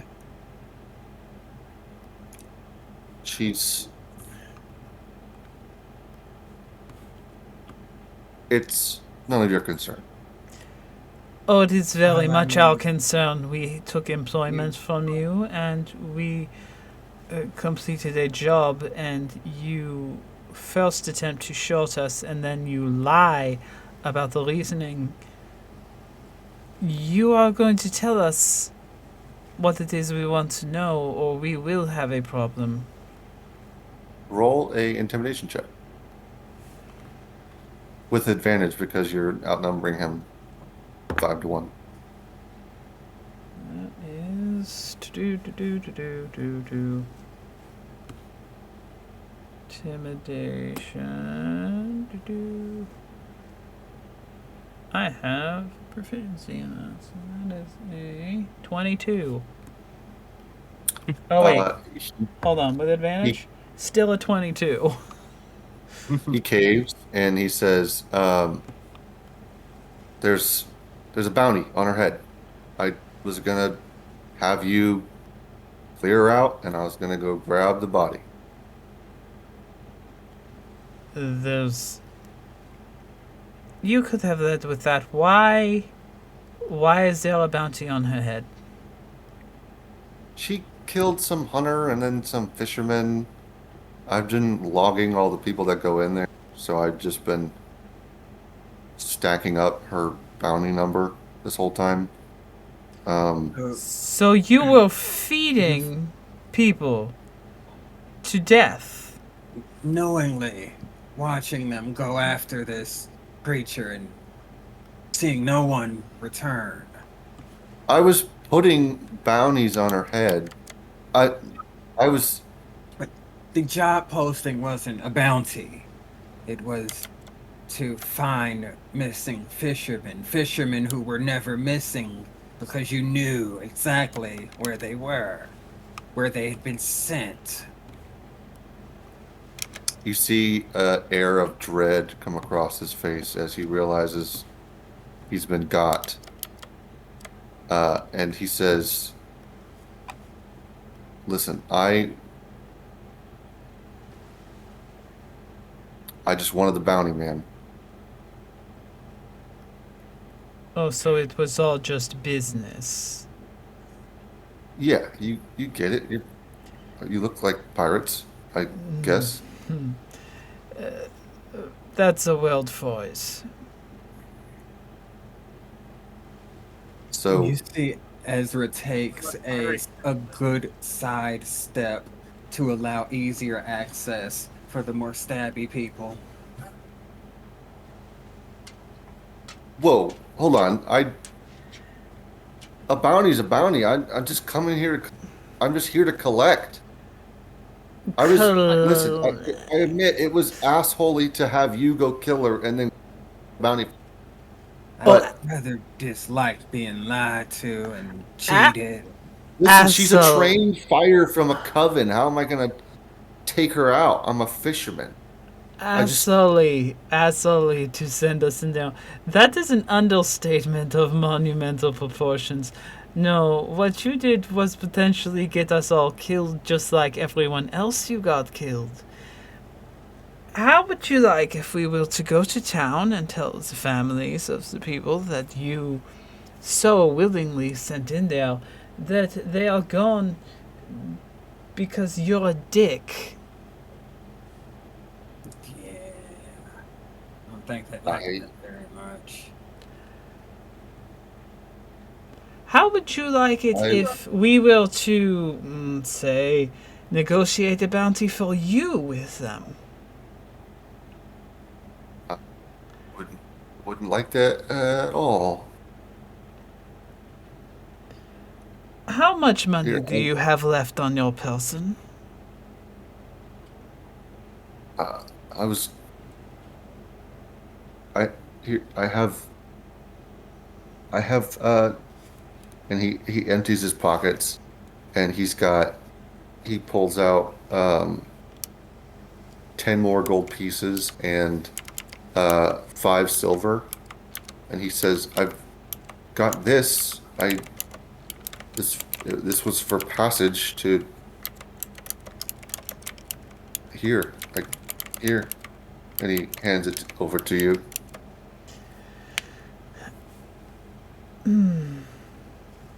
That was not enough. Is he wearing anything valuable? He has a silver band on his arm. This is a I haven't actually I have a description for him.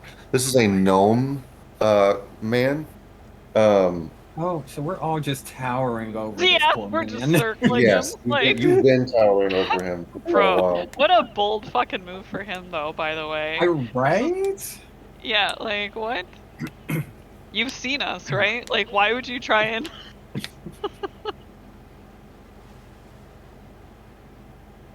Oh, my word. Well, Rim is just gonna go ahead and try and snatch that right off his wrist. Second, sorry. Yeah.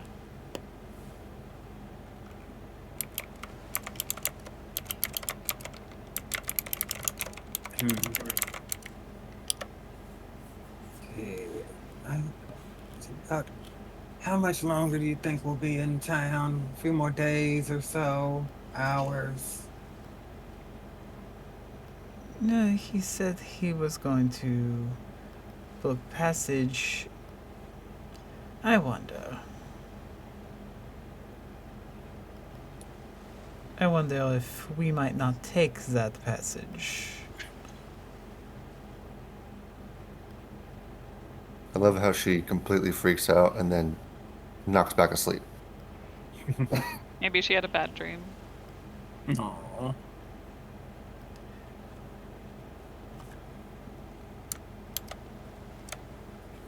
Oh, maybe. Well, I'm gonna fish around in my coat and then Okay. pull out a jar.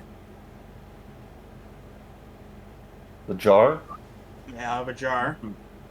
Uh-huh. And I'm gonna walk over to the guy and I'm going to empty its contents on top of his head.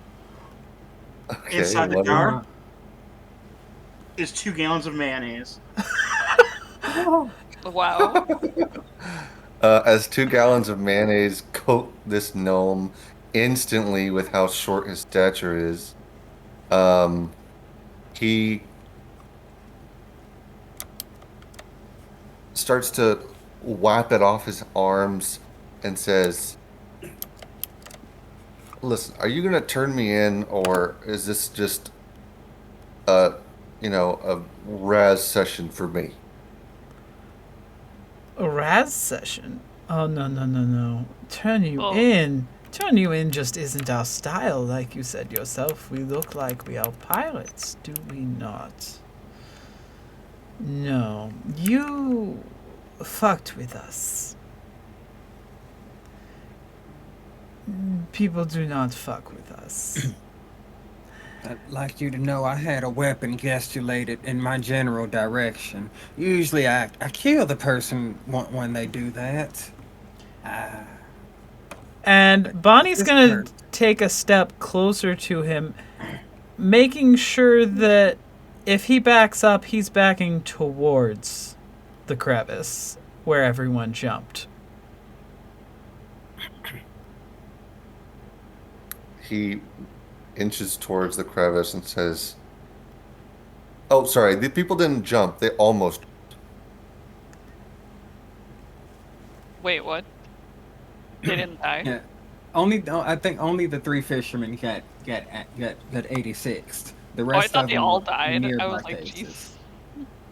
People were being chanted towards the edge, but not off the edge. Yeah, they got snatched back. I feel like I'm butchering sirens. I'm trying to do right by the species. Sorry. Oh no, you're doing just fine. Yeah. Bonnie's just pissed off at this guy. Now, And As he inches towards the edge, covered in mayonnaise, he he looks up at you and he turns around and looks back at the edge. I could get you. Look, we could collect a bounty together. like more gold or something. I don't. You can have my boat. Oh, you have a boat. What kind I of... have a boat. It's Hmm. Well, I don't think we want a boat. We want a ship. it holds like I don't know, like 10 or so people. You could just take the boat. I it's it, there's a deed in Certainly the could. captain's quarters somewhere. You can grab the boat. Just don't shove me off the edge, please. Where is the boat? What is its It's name? it's right down by the dock. Its name is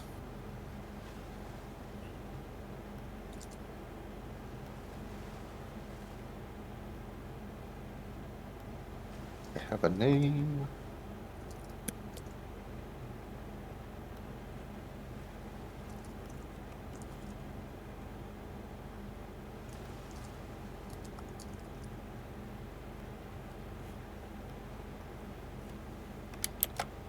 His boat is called. Sorry, one second. What's up, baby? There you go. Good night.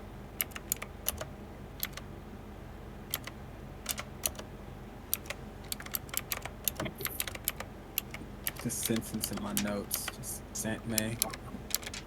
Threatened to kill him. He begs for his life after being covered in mayo and forced to the edge of the cliff. That's a Oh yeah, sentence you don't write every day. I took his bracelet too. Oh yeah. His boat is called the Setting Sun. The Setting Sun. It's called the Setting Sun. It's down on the docks, about 2 piers over from the eastern side of the dock. The southern side of the dock. It it has a giant sun with flames coming off of the sun um, on a flag at the top.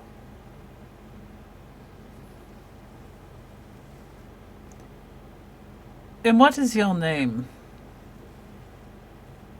Treus Heron. Trace Heron. Why are you here? Look, I can say that I sold you the boat for I don't know 10 gold, and it'll be official. All I got to do is sign the papers. You know we're not giving you 10 gold though, right? I already gave you 10. I guess I gave you 10 gold. Listen, I think what we ought to do is go get them papers and let Sure, this one let's go. Let's go. disappear, Those papers. vanish, and away from our sight before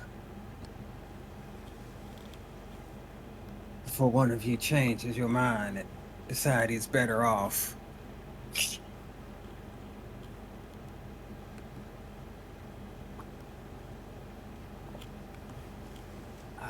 What is the current capacity of our ship, our current vessel?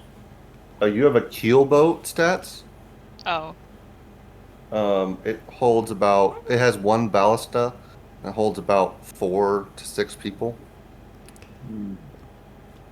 Ye- What he's offering holds about 10 to 12 people. I I do not have a problem with this, but you are going to take us to the docks. You are going to make it official. Mm-hmm.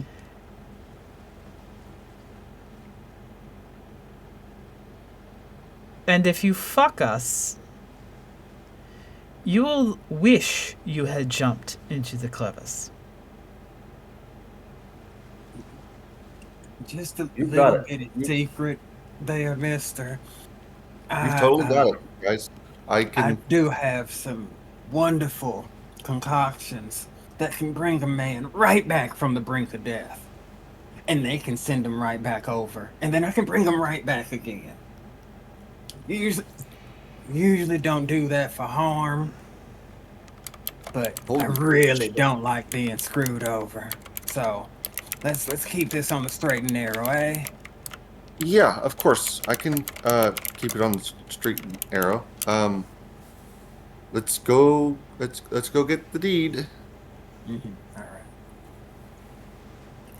And he begins to shuffle, keeping you in eyesight towards the docks down the cliffside, towards the southern side of the docks, two piers from the south end of the docks, and he shows you the setting sun, which has stats right here. Never thought I'd use spare the dying as a threat. Pretty clever. I like that.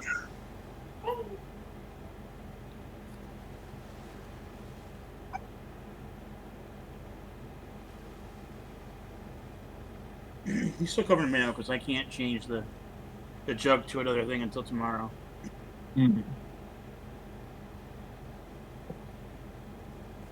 Oh, does the alchemy jug only do one thing a day? Yeah, one thing a day. Beep boop You bop. don't 1 remember second. if I said it. I think I mentioned it, but the items that I infused were the some goggles of night and rope of climbing. No, I have a rope of climbing as well, but I don't have it made. I can make it, but I don't have one made. I might switch it to something else then. We already have a rope of climbing. Next long rest, I'll change it. I had a boat. 1 second. You're allowed to Sorry. make 2 things at a time. Only 2 things can be around at a time that you make. So when you make a third thing, the first thing you made goes away. Right. Perhaps I had it on my phone. Sorry, guys. So if I make a third thing, actually the walkie-talkies will go away. Because that's what I made first.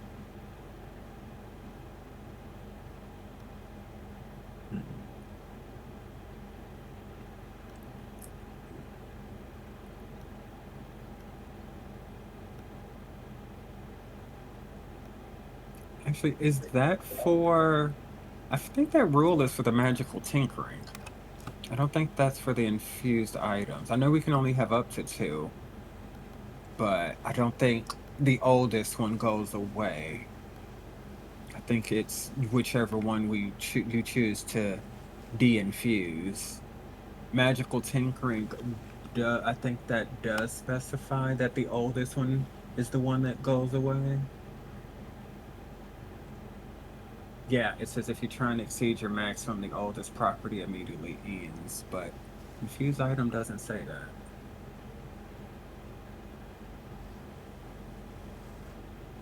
Oh, no, I see it.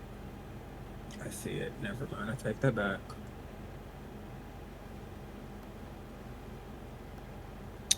There's a lot Here it of is. text in that feature. So this boat is about 65 feet long.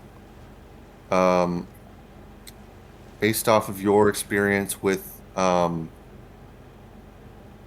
various pirating and sailing and whatnot, you would see that the boat probably gets around like 40 miles a day, 6 miles an hour, up to if it's going full blast. And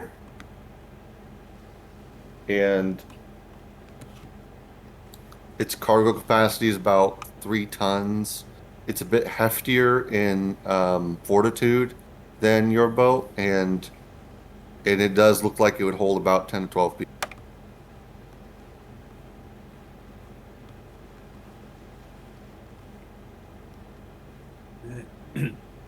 Not too shabby at all. Yeah, the captain's quarters is right down here. I can get. I'm gonna go get the deed. Or someone want to come with me? Yeah, I'll like go with you, man.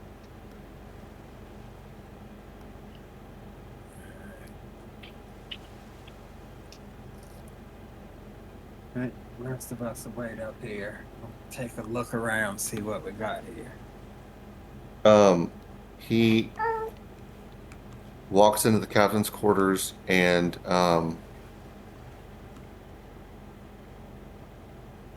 goes into his desk near the front of the ship with some glass panes behind the chairs, his captain's chair, and begins to pilfer through the drawers to find the deed.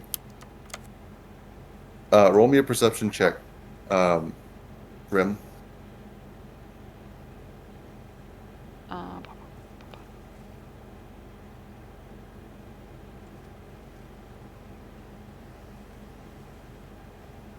That is an 18.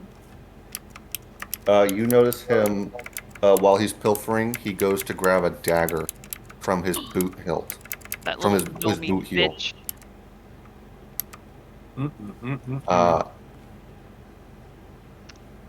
Okay. What do you do?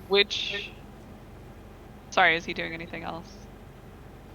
Yeah, he looks like he's about to go grab for the dagger. Do you want to do something in that time, or do you want to react accordingly? Yeah, does it have to be like an actual reaction? Because I don't have like a... Well, I guess it would be an opportunity attack, right? Kind of. It would be I give you a I'll give you a dexterity saving throw as he It's more tries to how lunge do at you you. react as opposed to use a reaction move. Oh yeah, I was mainly asking. Do you use a reaction? Sorry. Oh, Do you- okay. Yeah, You could, I mean, no. you could try and like slap it out of his hand, or you could, throw him out the window or something. Oh yeah. So I'm just gonna like Rim's gonna grab the arm that has the dagger in it, and then he's gonna grab this gnome's little leg. Like he just reaches down, grabs the leg, and then he just holds him up and then like slams him on the ground. You all hear the commotion of clattering to the ground, a dagger and a gnome, as they both smash into the ground violently, as Rim has subdued this gnome, and he says, "Listen, it's my only livelihood is this. Get you gotta understand. I was trying to, keep from it getting out of my hands." Bro, I just like want to know what you're on, cause like look at you. like Look at you. I'm Look at you. I'm not really sure what you Look were back at you. thinking. Then look at me. How you like that? Like, sir. Reconsider. And then Rim just like casually pulls out that magical blowtorch that he got in the first session, and he lights it. He says, "Whoa, what the fuck is that? Holy shit! The deed, it's right there. The deed, it's on the table now. You can just grab it. Find it right." Because time has nothing on me. And Rim's just like, yeah, but you have like mayonnaise on you, and I feel like that would taste pretty good if you were roasted. Oh, you're fine with gnome, but you freak out when I try to fuck with Merle. Okay. Yeah, no, that's fucked up, man. I can't believe you do that to me.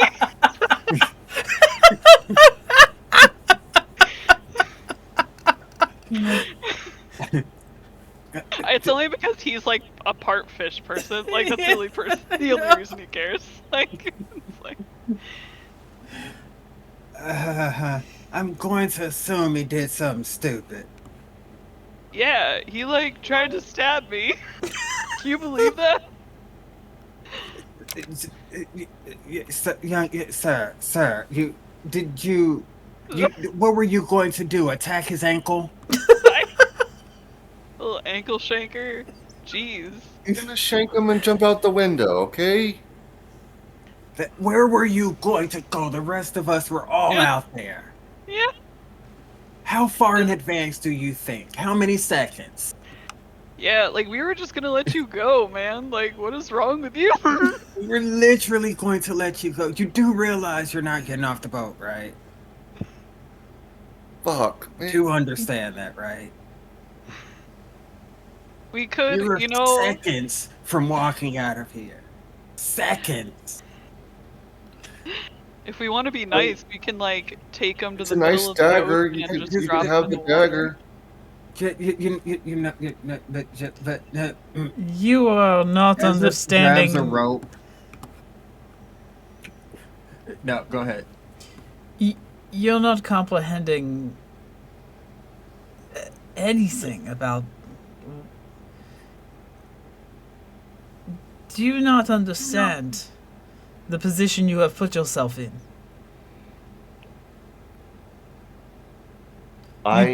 You did every bit of this to yourself. Yeah. I got it. Just do what you gotta do. And he looks at the ground, defeated, covered in mayonnaise. Does his 2-year-old daughter just waddle into the room at that exact second? Daddy! I know. Later in the campaign, she's fucking Helena Bertinelli from Gotham. Sandy Claus, why are you taking our Christmas tree?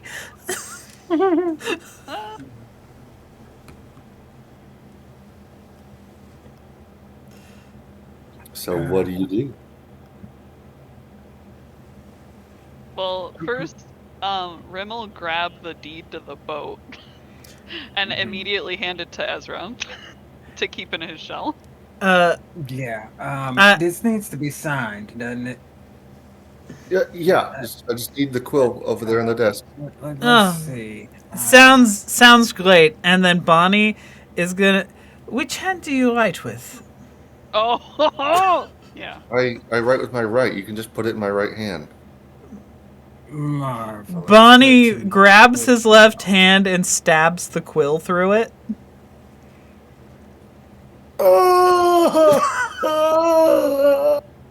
Damn.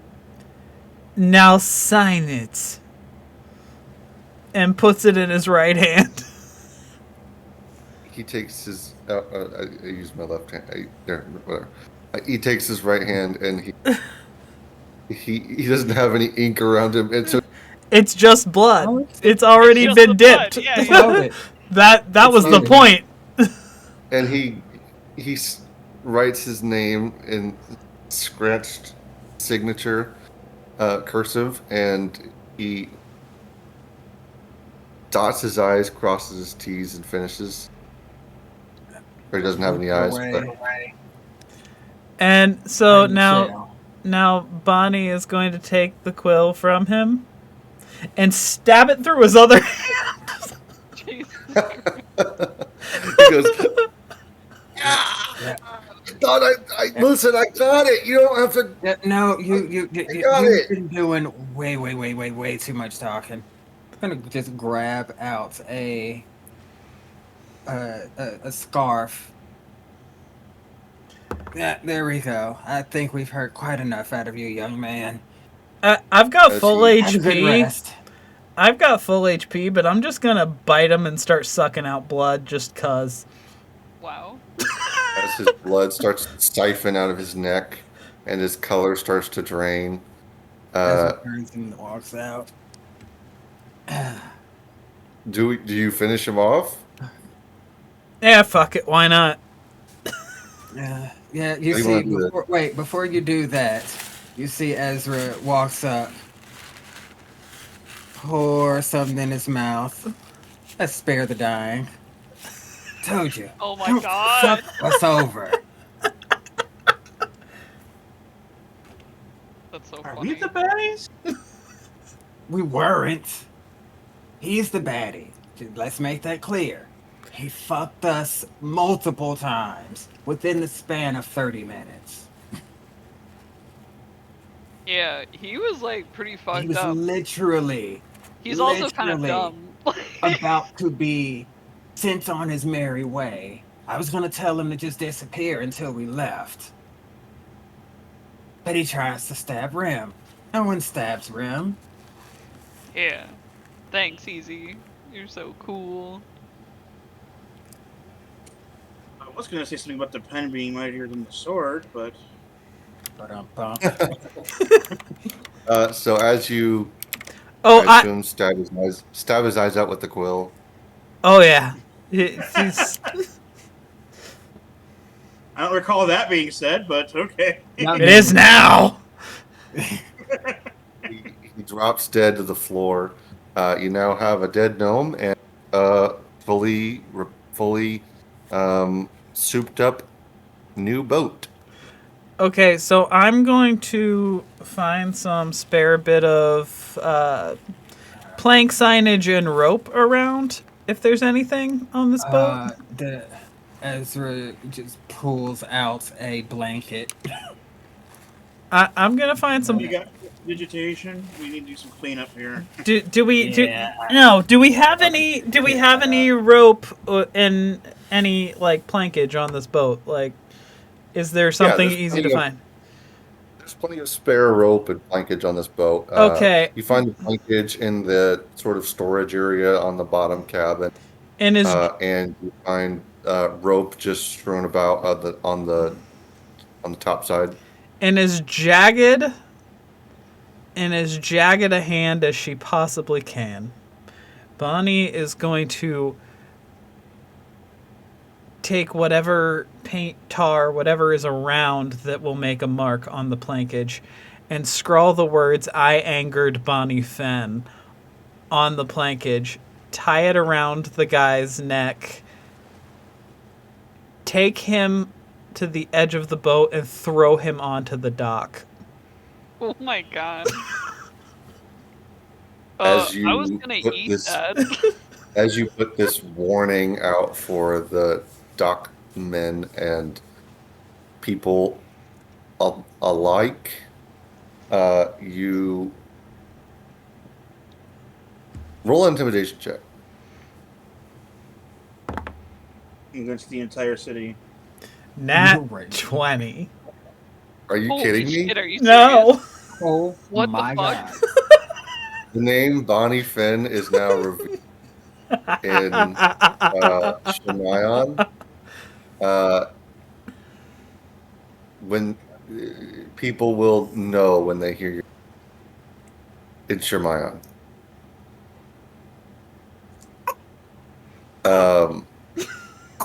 All right, next quest.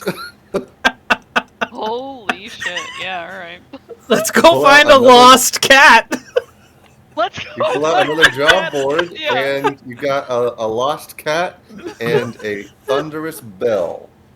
But no, really, does anyone know prestidigitation? If we leave this, it's kind of stain and stink. That's the point. Let someone else clean him up. I think I he mean, meant it's on not the just boat. ship. I mean on the Where boat. all happened. On the boat. Oh, This on the is our boat? ship now, it's my ship. And we're cleaning this up. I would like to take this opportunity to sell both boats for a bigger boat than both of them. You know what? That's a smart idea too. Whoa, yeah. Now, that's the bigger the boat, the more crew you're going to need to start manning it. True. Assuming it's too big for your crew, that is. What is the biggest thing that a crew of 5 can handle? Let me double check. 5 and a blink dog. I'm a dog. Yeah. 5 and a blinky.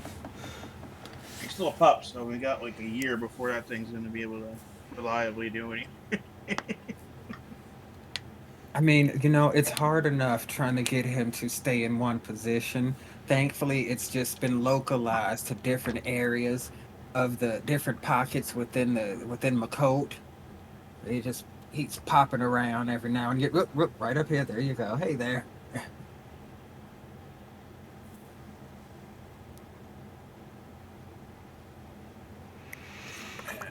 Well, I'd like to say that one was tidied up nicely.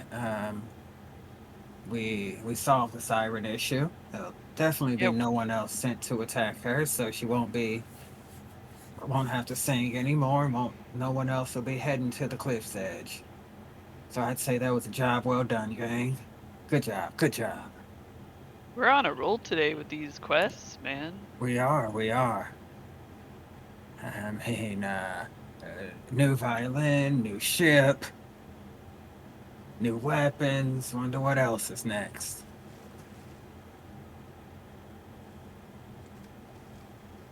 Let's see. We probably should be leaving before too long now. I mean, after this. Yeah, I'd say that dawn, that dusk has started to hit. Or dusk? The nighttime is coming. And That's correct. Twilight.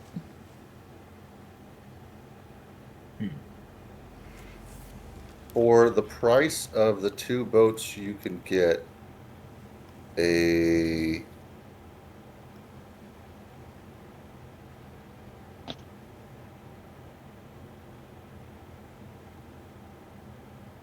yeah.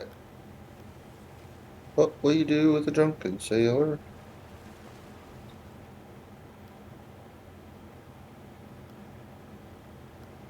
Hmm.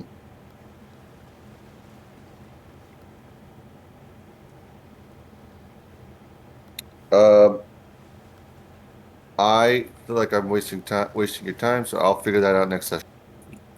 That's like that. And you'll have boats. Oh.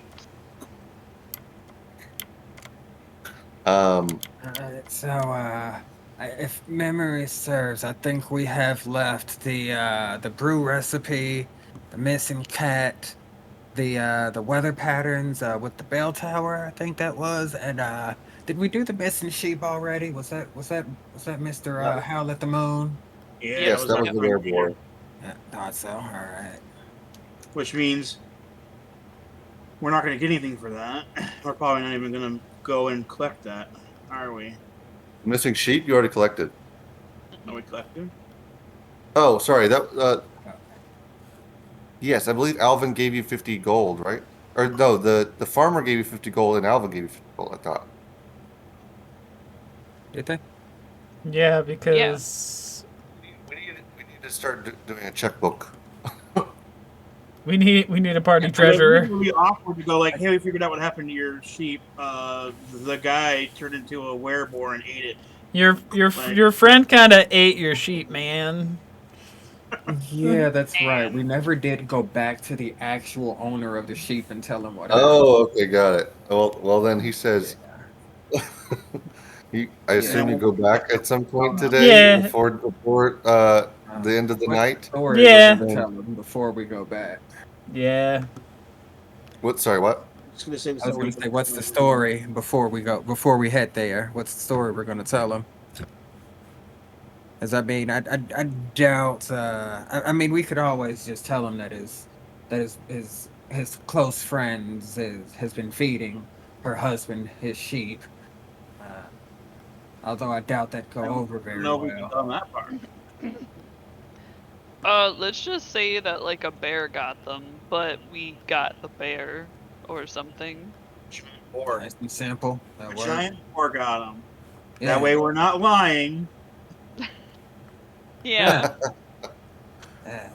Good thinking. Conclusion to the truth. Good thinking. There we go. Yeah, so we'll go back and we'll tell him that. But we took care of the boar. You go back and you go up to Mac Clear Quarry. And he says, well, they were just eating them? Yeah. I sell sheep for eating. Listen, I think it had rabies. There's no sense. Oh, I mean, it was a boar, so it's a wild animal. You know, you can't quite. You know, they don't know the difference between pet and livestock. Oh, they aren't looking for the souped up sheeps. They're not. They're just looking for a sheep. Yeah, The yeah. first one Okay. that they could grab, and you know, Well, as long as they're not stealing no yeah, more. I mean, purchase. sheep. Oh, Come through the no front more. next time. Nah, nah, no more of your sheep. But yeah. Here's your. I said. What was it? 20 for solving. 100 for. Uh, Yeah, no. that's your dance. 20 for find. So 20 for an answer. 100 for a solution. Was that it? Mm. Yep, Yep. Yeah. There we you go. have 100 a gold. solution well in hand. He goes in the back of house and he comes out with a pocket bag full of gold A pocket and full of hands to you. sunshine. Pocket full of sunshine. Pocket full of Um, and says, "Well, thank you for your help. I honestly, whenever I put the thing up, I think solution out of it. I just thought someone would try and pass off some bullshit answer to. I mean, yeah, I mean, makes sense. She comes around here all the time. She would know the ins and outs of how to get there. She's just so nice. I didn't expect her. All right, Mm-hmm. thank you." And he goes about his business and his farm. Um, do you head to the cat or the bell? I vote cat. Oh, cat's fine. Oh, or He's the the black. brew, or the brew recipe. The cat, the brood, the bell. We want to go to Quasimodo. We want to go to. Well, I mean, I what's the guess- thing about the tower is that he keeps getting hit by lightning, right? Yes. Oh yeah. That one is at night, which is happening now. Oh okay. Yes. Well, then we should go to the Yeah, one that's we're- happening, also right? the- It's time The sensitive. description of the cat was that it was very dark, and you wouldn't. That's not a nighttime finding that. Yeah. The cat is called Midnight. Yeah. Yeah. I mean, the probably bell not. would be on theme for our musical-ish The day we're having. the day we're having. I mean, Well- yeah. Provided there's no, no big living ball of storm energy ready to shock us to death. How often has it been happening? Well, good Lightning question. has been striking about 3-ish times a night. Every night, Every night, yes. Is it at a specific? lightning just come. With the slightest bit of cloudy skies, and it seems to be centered on this this bell tower. From the people that have been, if we go over there and find someone near, has the shocks been happening at a specific time of night? Has anyone timed them? How far apart are the contractions? I mean, yeah.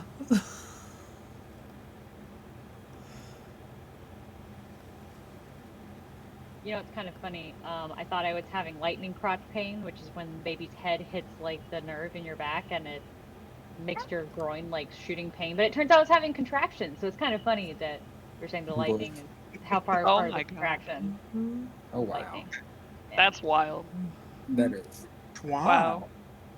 So you go up to the Selunite Bell Tower, a towering structure built centuries ago. It has a bright silver bell. Silver bells. It's been struck by lightning nightly, and it's been causing. I'm sorry. What's that, bud? It's lightning time, ain't it shitty? Ring a ling. I gotta take care of her real quick. Sorry. Yeah, take care.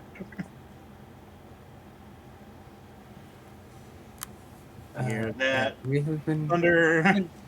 doing pretty well on these little quests, these little jobs. I mean, they haven't necessarily been resolved in the most straightforward of manner, but we've been That's getting Dungeons and them Dragons, done. baby. Yeah, yeah. I mean, I really wish I could have used detect thoughts on that little dwarf or gnome, should I say? I just want to know their survival instinct has to be set to -5. You Yeah, I hear know. you hear It's crickets. You wouldn't hear anything. it's set to 6 feet Yeah, under but now. yeah, yeah. Okay, so Here's the Earth. the quest Is seems to be round. given by the town scribe. A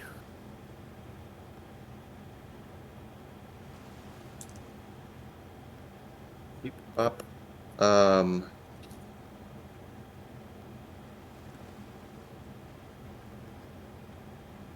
A man by the name of Gregor Hemlock. He is sort of he lives near the base of the bell tower, and he put in the quest as a as a deed for the family or for the town family. And he basically gives you the rundown of, yeah, it's been happening about 3 times a night. There's space between the strikes. They're happening, one's at the sort of beginning of night, one towards midnight, and the others towards the dawn.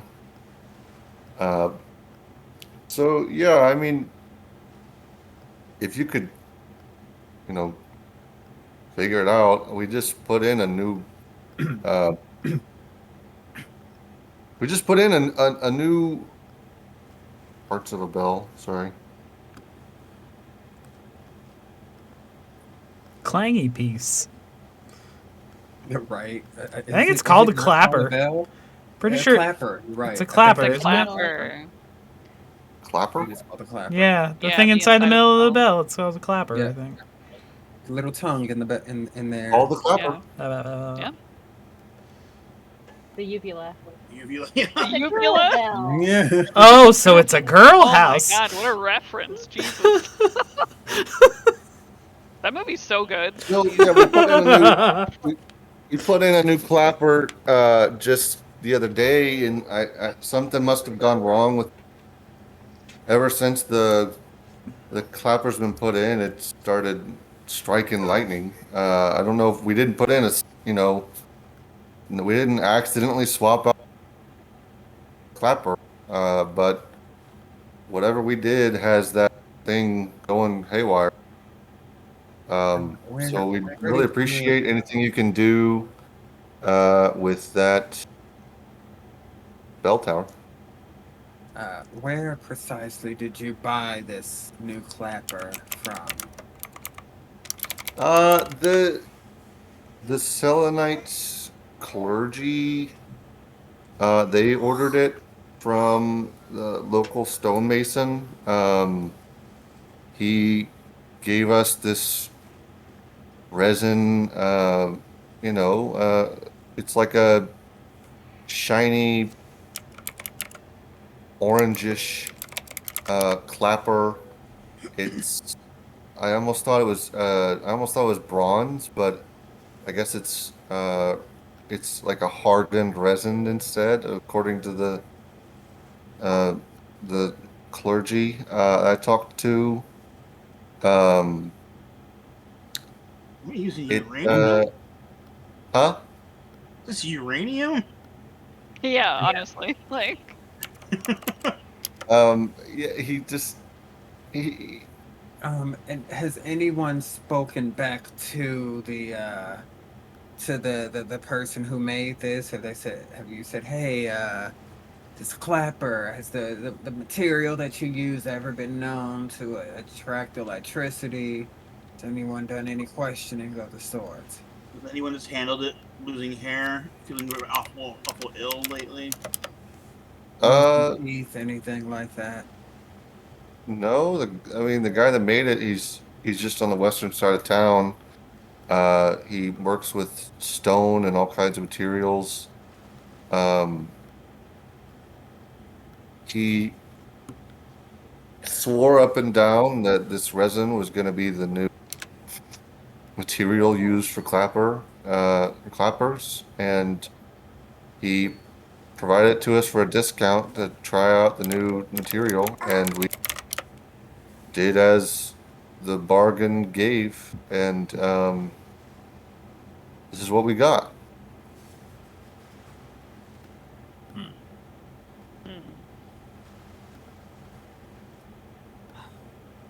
Wow.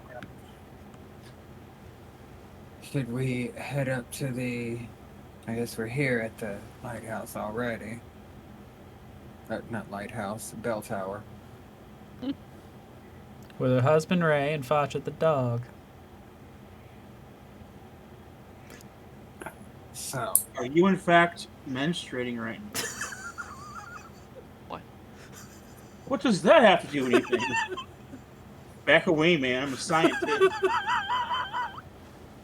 As you begin to climb up the oh, bell tower, you see some. What's up?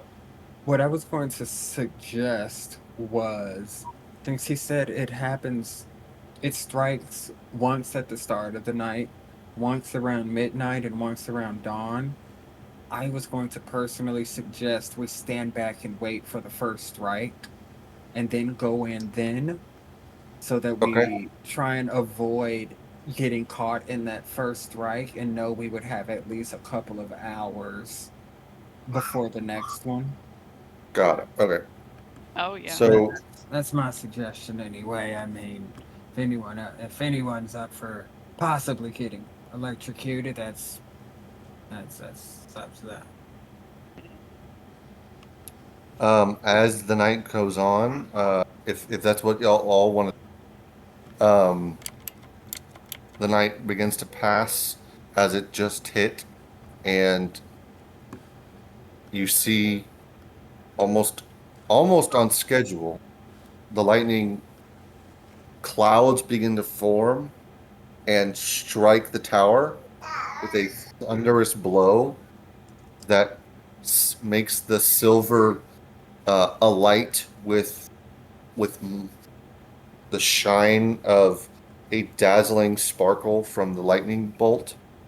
And you see sparks fly. You see tiny pieces of ember crash off into the ground near the bell base. And yeah, the lightning has struck just as The described. the clouds, when they formed, did they form directly over the bell tower, or did they seem to come in from elsewhere? They formed directly over the bell tower. They almost it almost looked like a funnel. Like the clouds were trying to get as close to the bell tower to hit it as possible. Well, my money's on that being as unnatural as possible. Oh, I think now's as good a time as any. We should have a couple of hours before the next strike hits, if what he said is true, and it won't hit till around midnight.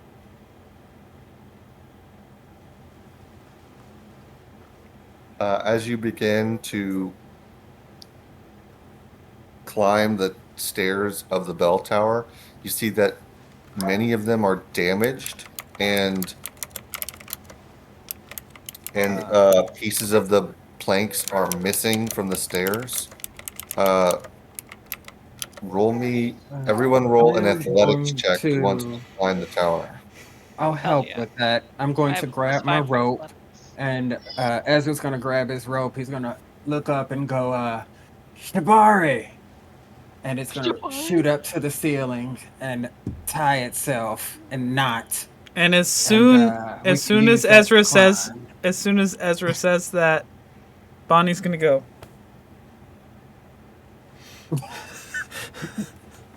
At what she's wearing. As you all climb the tower effortlessly, I assume No, it not just gives all. advantage on athletics checks. It doesn't like no. It wouldn't. Oh, okay, got it. I assumed y'all didn't all do it at the same time. Otherwise, I'd hey, I need to roll a strength check for this wood real quick. Rim got a 23 for his climbing check. All right, Rim scales the tower Hey. effortlessly. We got Yeah. like advantage on athletics because of the rope. Yes. Yes, we do. Okay. Y'all So do. my athletics is bad. Rim, as you scale the tower and you get closer to the top, you feel a humming in your bag.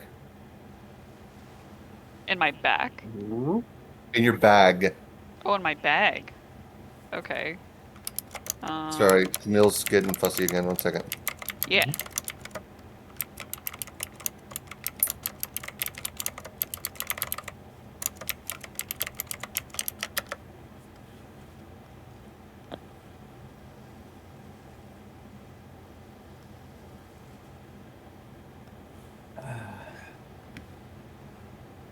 Ye old bell tower.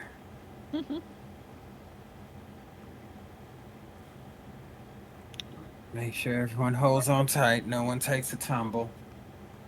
I see Harper.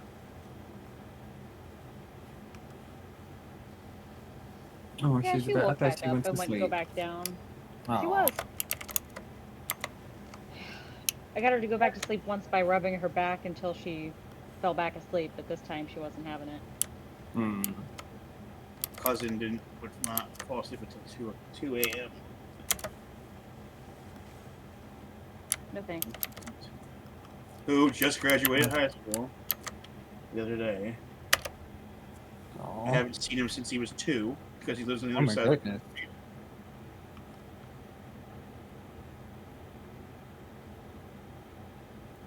Well, that must have been a fun reunion.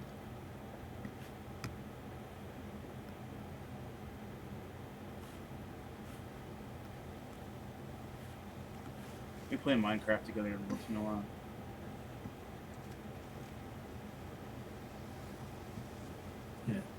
It wasn't a complete separation.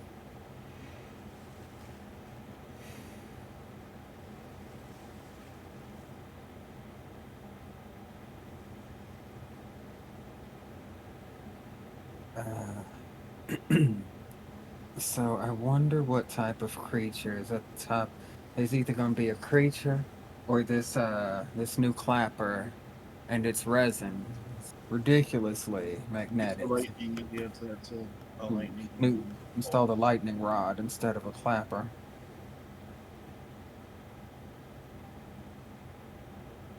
But it's also like it's doing more than that because this is the West Coast and it like never storms and they're getting 3 hits a night.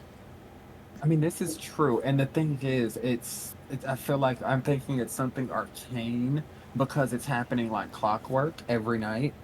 Oh, the misery. So I'm like, we're gonna get up here, and someone's gonna be sitting there and chanting something. I don't know, but we also need to be wrapping soon because it's after 11. So It is. I'm exhausted. I know we start late all the time. But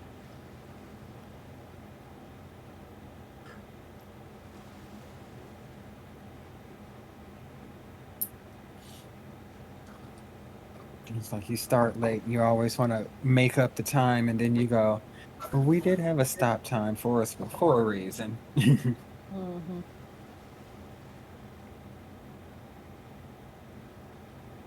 Okay, thank you for waiting. As I said, Rim, as you get to the top, something in your bag starts to hum. I look in my bag. You see that the resin you got from the incense shop has started to glow and crackle. I don't think that's supposed to happen. What's supposed to happen? I got an 18. What's not supposed to happen? This like good stuff that I got from this guy it's like pop rocking. Roll Remember a that guy perception Pop check. Rocks? Pop Rocks? Rim, roll a perception check. Okay.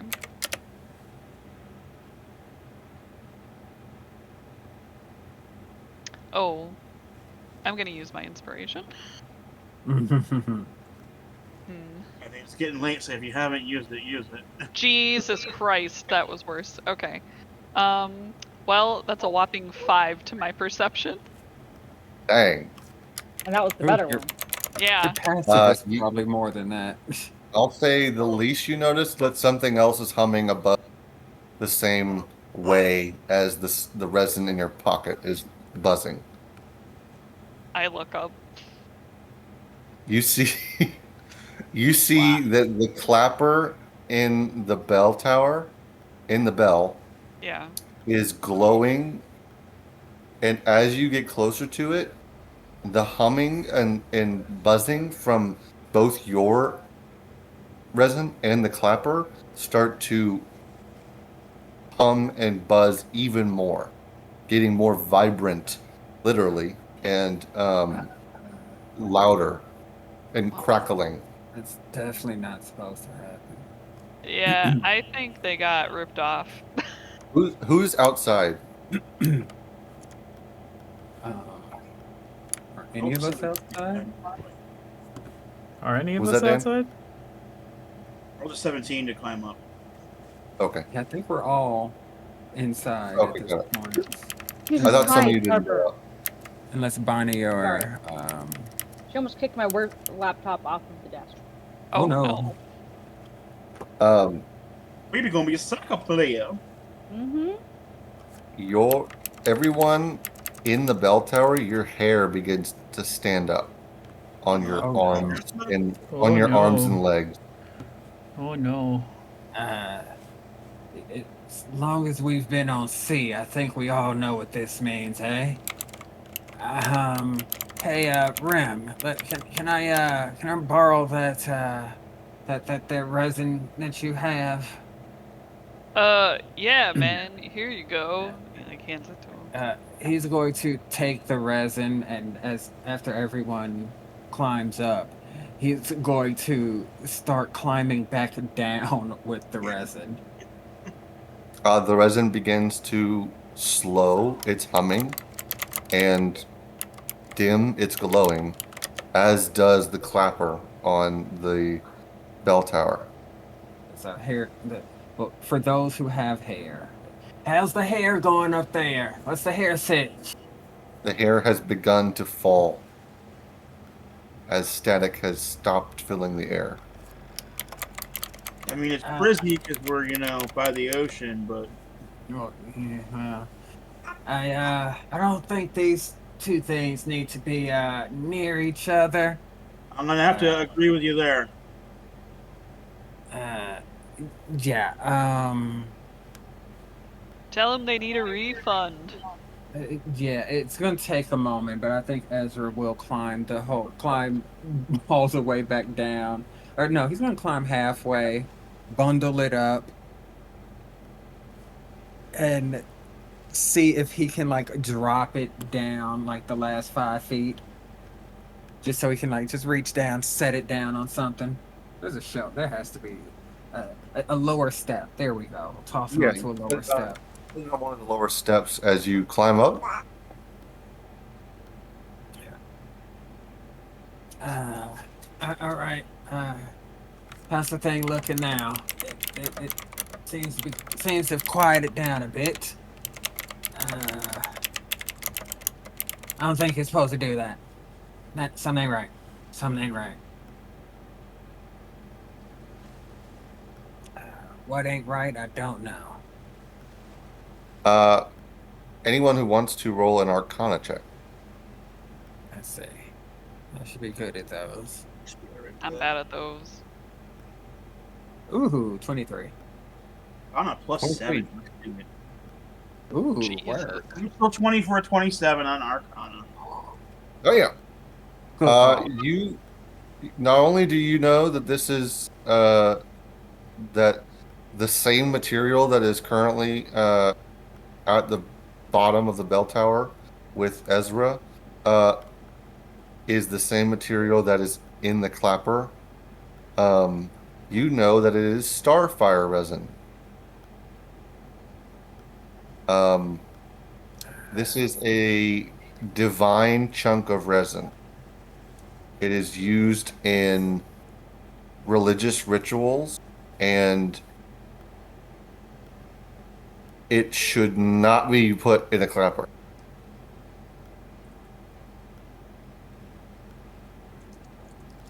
Rim, I'll say with their high rolls, you would now realize why that lady felt the need to sell what was in there, her box. Although she likely missed out on whatever it is because of um, not opening the box. Okay. So, Uh, all right. all right. Yeah, smoke it. All right. I'm not doing that again. I'm too old for this. This should we just pluck the clapper out? That seems to be the Bonnie's source of this issue. Bonnie's gonna And do you take. want what? It seems like this lesson might be valuable. Bonnie's Okay. just gonna reach up Like- with the sword and see if there's like a little bit of rope holding the clapper in, and just kind of. Yeah, it easily snaps off the rope, and as the clapper falls, you catch it, and it has cracks in it, as if the whole thing isn't made of starfire. Seems like just a chunk of it towards the base is, and the rest is made of another common or more common type of resin. And you now have 2 pieces of starfire resin. Do forever. should I probably head down and evacuate the bottom piece? I'm not sure if it was the Whatever you Oh, do. the I'll- bell Sorry, itself. you got a 27 on your Arcana. I should have given you information. You would, you know that this starfire resin is attributed to the stars, and the domain of the stars is Astronix, and this being a Selionite bell tower, sort of temple, if you will, it very well may have been divine action that was causing the lightning to strike So they were and beef. disrupt the bell tower. This is You- a you- divine beef. Yeah, you think that taking the resin away from the bell tower would solve the problem entirely and not cause more lightning elsewhere. Yeah, ancient god beef. You know. Yeah. Here's a curiosity. How's this resin react with the violin? Now knowing where the resin comes from, and having learned where the violin comes from. The violin doesn't appear to have any visual, physical effects from the starfire resin being so close to it. You could definitely try Probably playing wouldn't it. You could definitely try playing it to see if anything changes. I'm not. I'm not gonna do that because I'm not lightning resistant, so I'm not gonna attempt that theory. But I just presumed that it probably wouldn't be a good idea to use this rosin on my bow. Oh Yes. yeah. Probably be a bad idea. Probably Maybe be it's a bad great idea. idea. I You might. mean, again, if someone is lightning resistant, they can test that out. But we saw what it did in the bell tower. I know this was a failed devotion, but let's not tempt fate here, eh? Yeah. So as you all leave the bell tower, there's no hum from the star resin, and the night begins to fall more as the stars begin to alight in the sky, and there is a on the bell tower, and You break up a little bit. this evidence clearly indicating that the problem has been solved. The um, Gregor comes back out and says, "Oh, what was it the clapper? Was it the clapper after all?" Yeah, All right. you like need to get your money back. It was Uh, Agatha all along. well, all right then. I'll I'll talk to the stonemason to see if I can get my money back. Yeah, Um, tell him the next time he makes one, just make it out of pure stone, no fancy smancy resin. Just good, matter of fact, good iron bell. Good iron bell clapper. That's all you need. yeah, Ding I dong, think I'll ding dong. choose my own material next time. Give less, options to him. But thank you for solving. I believe it was 30 gold. Yeah, and just not 100% sure if it's just the resin that amplified it, but not to dampen anyone's religious practices or whatnot, but make sure you let them know not to pray over the work that he does, don't consecrate it or anything, because his people and your people, they're on two different sides of the fence. Oh, okay. Yeah, I'll do that. Yeah. All right. So you all head out from the base of the bell tower, and I assume either head towards a missing cat or a brewery recipe stolen. I feel like it's gotten to be the middle of the night now. It is, yes. You could also long rest if you want to. Why don't we long rest and call We it? might want to find. Yeah, Yeah. we might want Hey, to have a yeah, real lifelong rest. Yeah? Yeah. As you know by the book, that's seven days. otherwise known as 8 hours. Yes. 6 days and 20 hours. Yeah. Bruh. Yeah. Wow, that's crazy. Alright. We didn't have to fight for any of those. In any of them. No. I mean, it was almost a couple times. We Someone tried. Almost We got stuck on tried, lightning. yeah. the amount of intimidation that was pulled off. Yeah.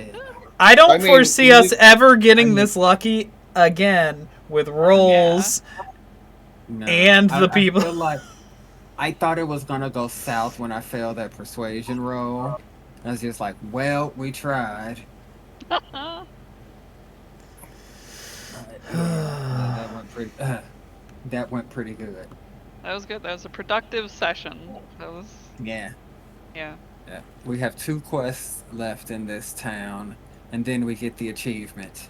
Also, I definitely stole that idea, by the way. The intimidation of the whole town. It was I angered Charles Vane, and it was from Black Sails. Ah. What are you doing? You being silly? Lord, my husband's in the coughing himself to death. Oh, poor hubby. Still trying to get over a cold. Oh. So Oh, I'm going be to go and careful make my that hubby some more tea. be careful Yeah. that you make Hmm. sure that you take COVID tests and stuff to make sure that it's not, because we thought it Yeah, was just bad cold before, and we had COVID. Mm-hmm. yeah. Like we have so many tests for whatever odd reason. Like they were just every time I went to pick up a prescription, they gave me like four.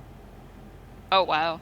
Yeah. Like I think that Walgreens was just trying to get rid of them, so they were Uh-huh. just like, yeah, these are part of the program here, here, and I'm just like, stop giving them to me because they show up on my insurance, even though you're not charging for them, they're Mm-hmm. showing up on my insurance, and I just don't like that. So stop. Mm-hmm. Mm-hmm. Yeah. They were giving them out at like town halls, and like the USPS was like sending them out for free. My So job like still has we them have a few on sitting out. reserve. Yeah, my job has them just sitting out in shelves next to the gloves and sanitizer. All right. Good night, to everyone. All right. Thank you so much, Good night. Jordan. Good night. Good Good night. night. Thanks, Night. Bye, Thanks. Bye. Camille. Bye.